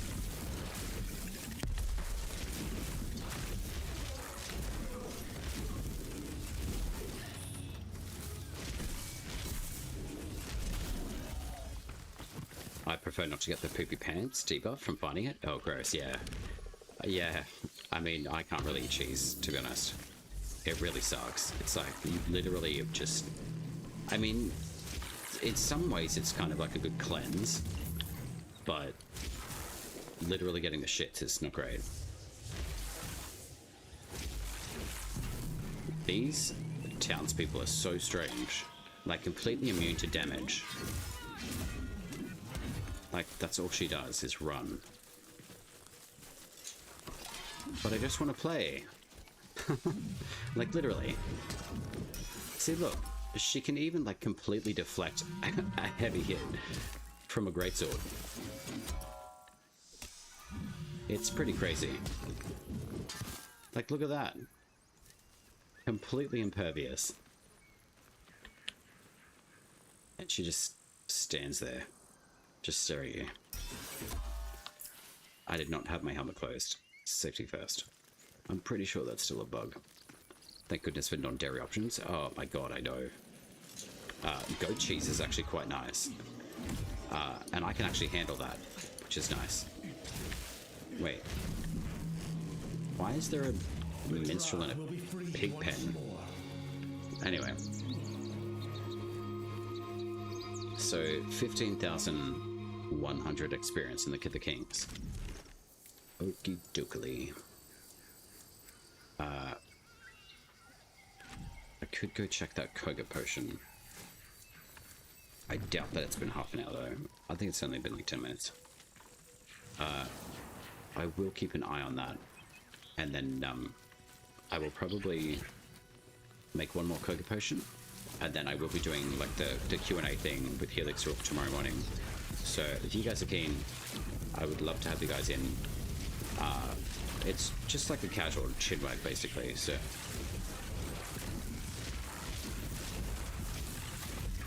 But Helix has got an extensive knowledge of this game, and she's got a really great sense about Soulframe. So it's been a really, really fun time playing around a game with her. So I thought, hey, like, do you want to do a Q&A? And she's like, hell yeah. I'm like, dope. So we'll be doing that tomorrow morning. So I'll be doing that with coffee. You guys will probably be doing that with dinner. So I thought, why not put an hour aside and do something slightly different than just playing the game? I guess we probably will be playing the game too. But we probably will be touching base at some point my evening, because it would be roughly morning time. So Kabocha's done. So these guys are done. I'm pretty sure. Oh, we haven't done this boss though. But we have done Colonel. Oh, Curler, sorry. So I could probably go Dimrod again. Ah, the sparrows just come to hand on my shoulder. Sorry, bud. I gotta keep moving. I do like the fact that the sparagons can just come and sit on your shoulder, but then as soon as you start moving too much, they just like, yo, I'm out. It's like, righto. And someone said invite, but I'm not typing that. Wait, what? T3 stack, type, no idea. Oh my god. I like that one. And someone said invite, but I'm not typing that, so I said no. Yeah, that's fair. No idea. I like that. Didn't Steve read out one of your comments the other week though, Jen? I can't remember what it was that he said in chat, but I'm pretty sure it was like in his like Twitch. I think it was like 3 hours long. It was coming in with Soulframe. I think I missed it that morning, but Helix let me know about it, and I did go and like watch. I'd probably say at least like an hour and a half of it, but I didn't actually finish the whole Twitch stream. All right, I need to put my waypoint down and actually follow it. Let's go play with Orangor. Got Steve to read a pun. He would have enjoyed that though, I think. I think it's really cool though that you don't really see a lot of like dev teams and leaders like playing their own game. I need Orangor. So it is really nice to see, like, I mean, the CEO, you know, playing their own game and just like talking all the stuff that they talk. You know, what's happening, like the vision of the game, where it's going, what they're looking at community-based wise on the information that's been giving back, the feedback, how they operate with it, where they're taking it, is really nice. Hey bud, I need your stuff. Be very, very quiet. Thanks, bud. It's okay, you don't have to freak out. Not yet, anyway. Now you do.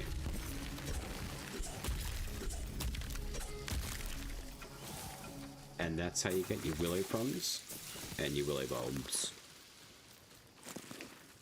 Oh look, we got more Webbits up. Drink me. Righto. Nope. But I'll claw you in the face. I love these Cabbage Patch Kids. The little shits.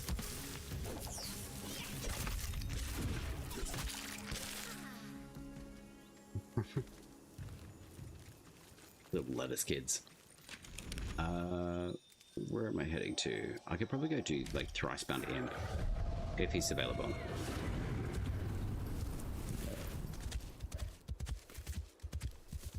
I am hoping though that the duration of this particular ability is that base a little bit more extended. Yo, what's going on, bud? Do you want to rumble?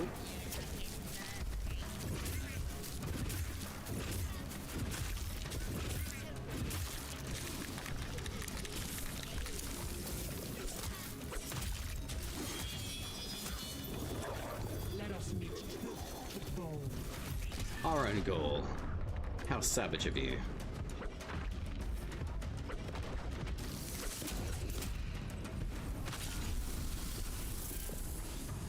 And completely annihilated. Back into a lettuce. Oh no. Where's the kiddo? I can hear. Leave my body alone. That's the only thing I don't like our own goal. If these little dudes touch you in any way, you're screwed.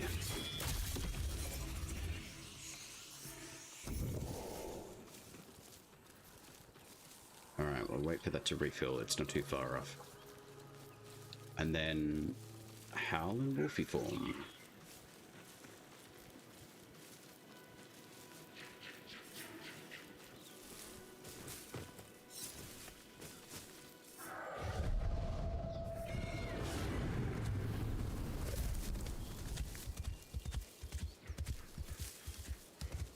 And the gorgeous mountain that we've got across.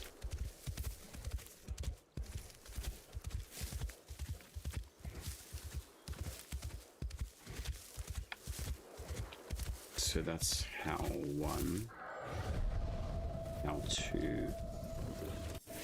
Alright, that seemed to be getting janky, so I'm going to go into human form. Alright, well that works relatively well.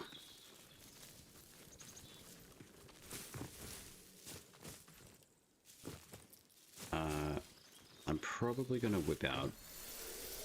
Do you guys have a preference or any packs to use? Or wish to see?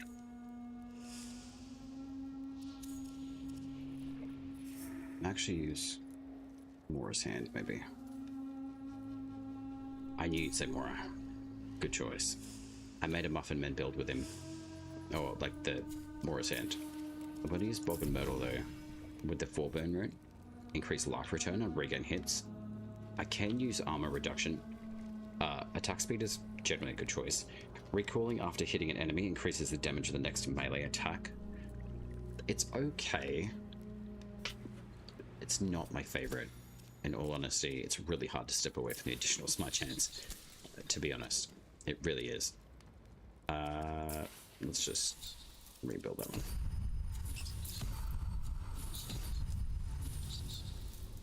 That is incorrect. Why is the UI so buggy? So parry deals 130 stagger. I still need to get that parry off to make that work. But damage to nearby enemies is very good. The heavy attacks bypassing 21 armor. Throws slowing enemy movement. Attacker on primary attacks is actually quite good too. But I mean, again, armor reduction abilities are very good. But this is like my Marshmallow Man build. So, yeah. Marshmallow Man. He's my favorite. With the Ooga Booga mask. If you guys if any of you guys played like Crash Bandicoot.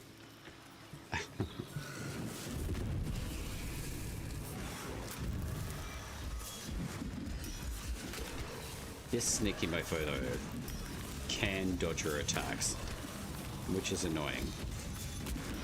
But I'm convinced headshots with a shield are basically blunt damage.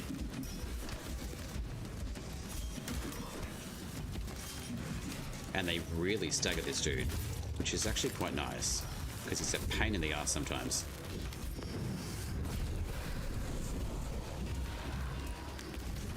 But the flame damage works very well. Like, way better than it used to.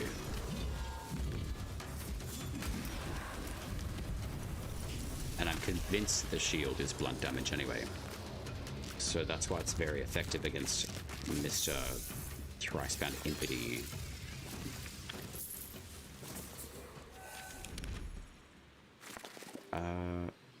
I do want to go see if Nimrod's available. So we shall go do that.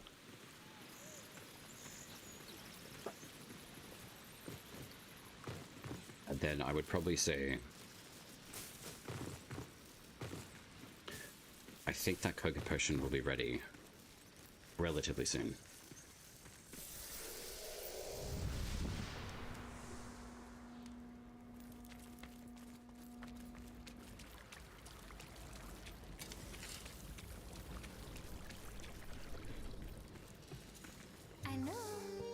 Hello, bonsoir. 3 minutes. Damn it, that was close. Alright, so there's that. Cloud Quell. I could probably make another one there. I do need to go and get the other craftable potions now, because all of the ones that I did have crafted got removed from my inventory. And then we've got to go to all the different free factions to go get these potions. Luckily, I stuck with the Kings, though. There's a lot of benefits to staying with them. So, I will eventually shift away from them, but not quite yet, I don't think.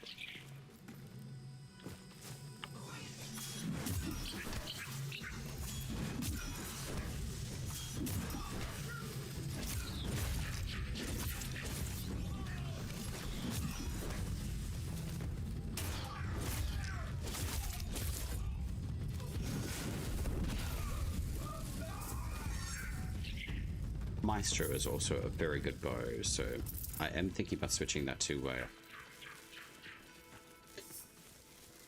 I was thinking Courage, but I may actually make one of them a Spirit bow, because bows work very well with a Shelter. Also, yeah, it does. Yeah. I do like the whistle sound to the Maestro. It sounds really nice, actually.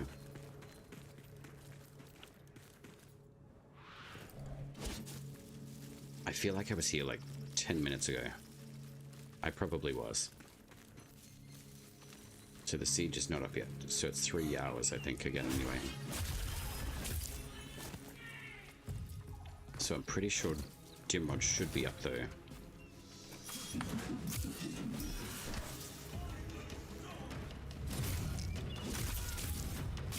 That's a bit rude.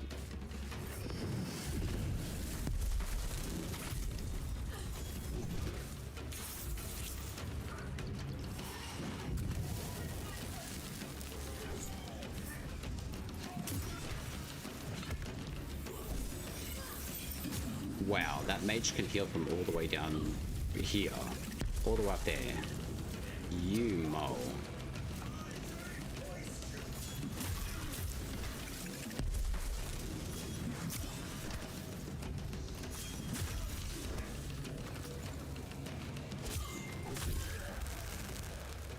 Alright. That's why I do like the Muffin Man. It's still quite strong. Crappy armor.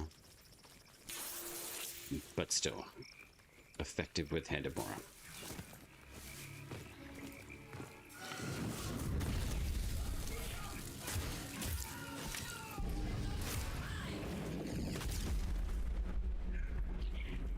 I do believe Dimrod is up. Beep boop, beep boop.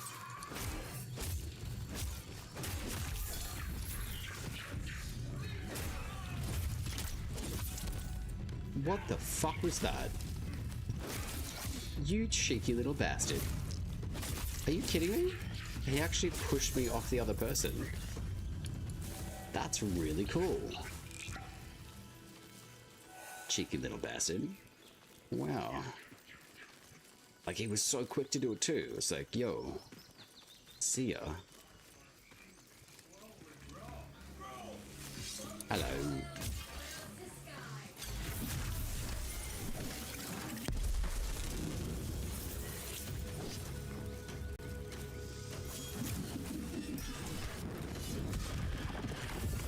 So is this still a horizontal application of damage? No, it's not. That's nice. So it actually does grip to the actual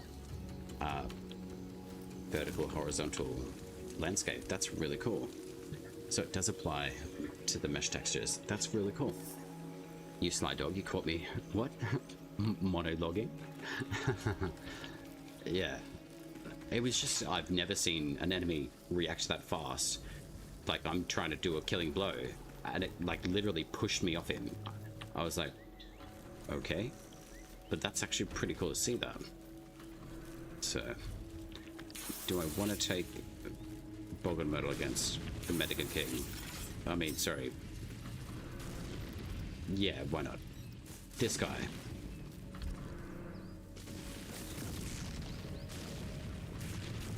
I think I've already got... Jesus, he can sense you from a mile away. Okay.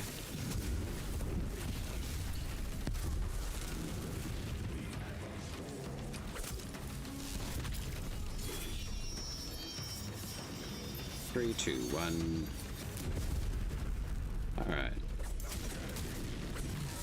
No, you don't. The good thing about Mora's Hand, though, it can actually stun Dimrod sometimes. Not as much as it used to. Ow. But it can also hit you like a truck still. Even with his lightning. Oh god. If you've got a bow and arrow, always nice to actually sit back and see if you can actually hit the mofo for a few points. And if he makes his fist glow like that, he will basically be summoning lightning to hit you within like a second after. Headshots with shield. Down Nimrod.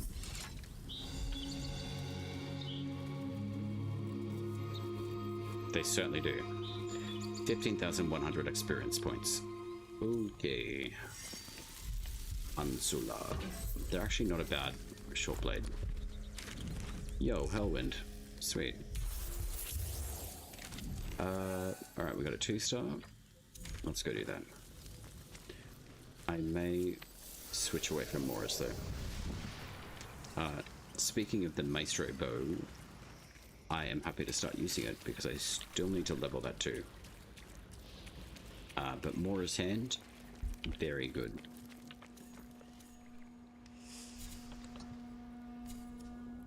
Like, the Inferno just casts way faster. Ember is still very effective as a shield base and AoE. Ignis Rod, who doesn't like a lot of fire? For the most part, I built into the Smolder, which is take increased fire damage till they burst into flame. It's smaller ticks, but once it starts ramping up, it actually synergizes very well with Hungry Flame. So increased weapon damage when the enemies are on fire, but when we cast the second ability, technically we are on fire, which this pact now recognizes, which is great. So that means increased weapon damage for us, which is very good. Sympathy is an absolute must on this pact though. If you work without it, it's gonna go against you. It's a double-edged sword, this pact still. It's not a fully protective defensive maneuver. It's still a triggering blast of defensive flame. You still take damage, which is, yeah, it's a double-edged sword with this one. I think I will take a shoulder. We've got the bow equipped as well, which is noise. Skilter, sweet.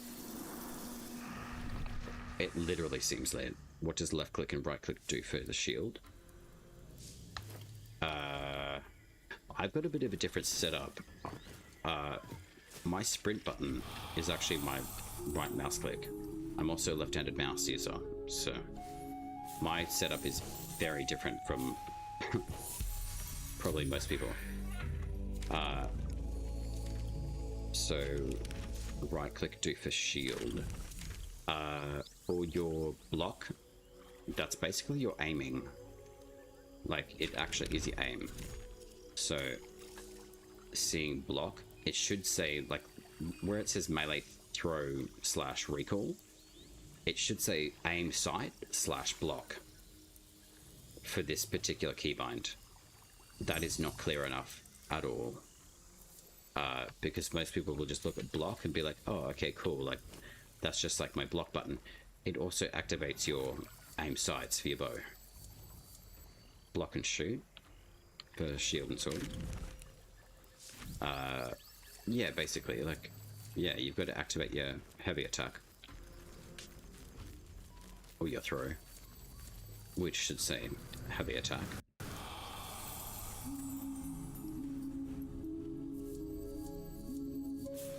I do not know if I need this squirrel. But that's a-okay.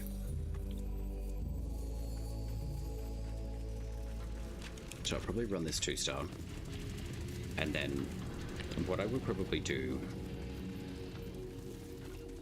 is have a look on the directory. It is getting to the point of the evening where I would like to go and sleep. And I would rather not fall asleep on stream. Unless you guys are keen to watch a sleeping stream. Which, you know, some people do. But I will not. I like being active. So, I will probably just do this run. And then, you guys on Twitch, I can send you guys on with love to another Soulframe streamer.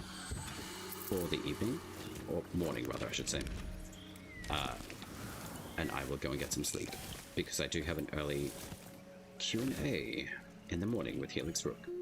So I'm very excited for that.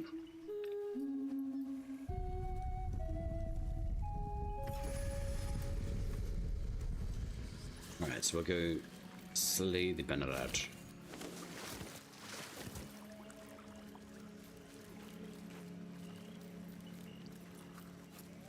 So they're level 25s.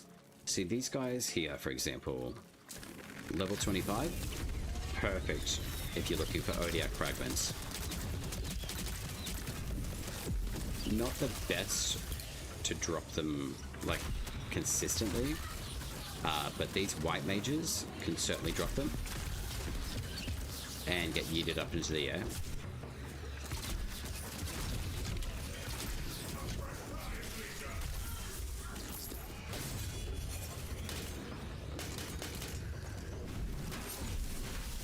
So am I stuck in here now? The glass cage of emotion? Okay, good. Hey, buds. Thank you very much for your soul.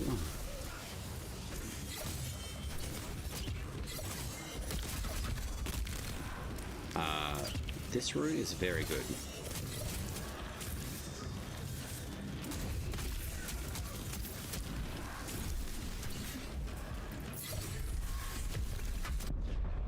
Of course. I got fucked over by a grenade, and then a double whammy from the big heavy unit. Great.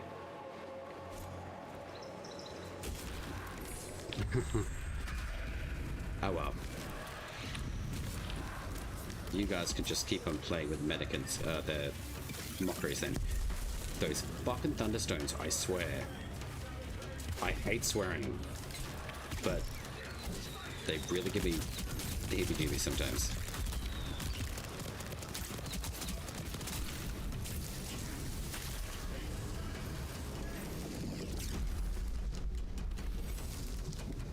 Can I not have this soul game? Are you not gonna aim properly? Okay. 1 soul, 2 soul. Alright, that is an issue. They are not selecting and prioritizing souls. That's annoying.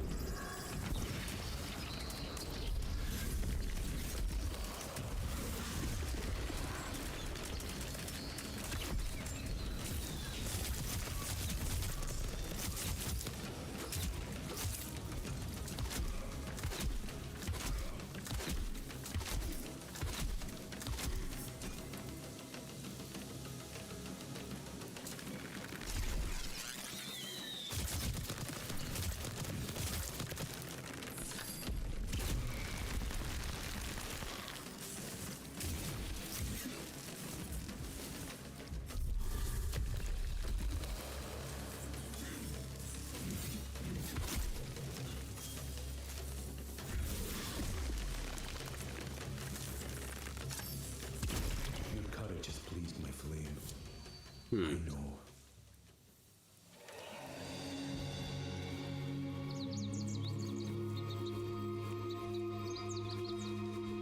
15,850. Okay. Oakley dokley. You were a painful one, Mr. Stagman. I'm gonna take you on a memory journey. Alright. If you get the tree cutting rune for greatsword, does it make you a SmoothOpurrator? Oh my god. You have got one of the quickest brains I've ever heard of, Jam. Or ever, like, interacted with.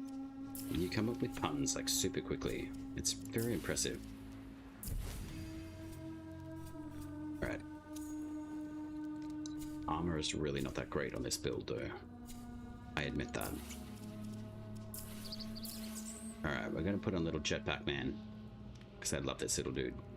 Little eye goggles in the backpack. Very cool. Oakley dokley.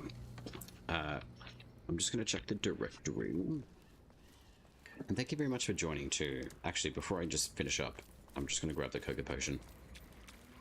And then build another one. So at least I've got some for the morning. Wat is de nächste? Een morceau, een snack? Yes, yes, Claymore. Alright, brew. Yes, please. I would love to see this be lessened. But I mean, that being 5 arcs, I have probably spent like, I think about like 20 arcs on Koga. I'm probably not going to continue doing that. Alright. There we go. Let's pack a morsel next time, Alright, Miss Viminia. I believe I will give you a cheese wheel next time I see you. Alright, friends. It's time. Oh, whoops. I will just have a look into the directory.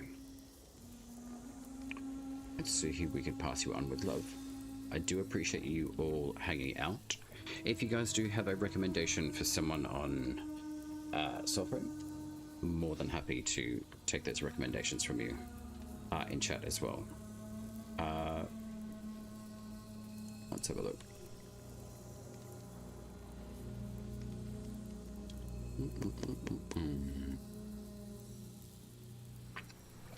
Empathy is online. She's also doing a code giveaway. Thawtide. Wow. Alright. I will send you to MPT. I believe I have spoken with her before. And she's pretty cool. And she's a busy gal.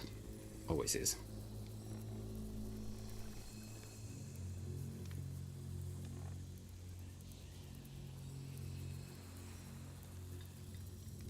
Oakley dokley. Alright, my friends. Thank you very much for joining as well. Everyone who came over from Birds as well. Always a pleasure. I do hope to see you guys, or at least some of you, in the Q&A tomorrow with Helix as well. I think it'll be really good. It's only like 5 questions. We'll both answer it. And it's just mostly more of just like a discussion about Soulframe, of what we're liking, where we're thinking it's going, etc. So I think it will be very good. So thank you very much. It's been a pleasure. Take care of yourselves, rehydrate, eat breakfast, and all the good things. And I will see you guys early tomorrow morning. And ciao for now.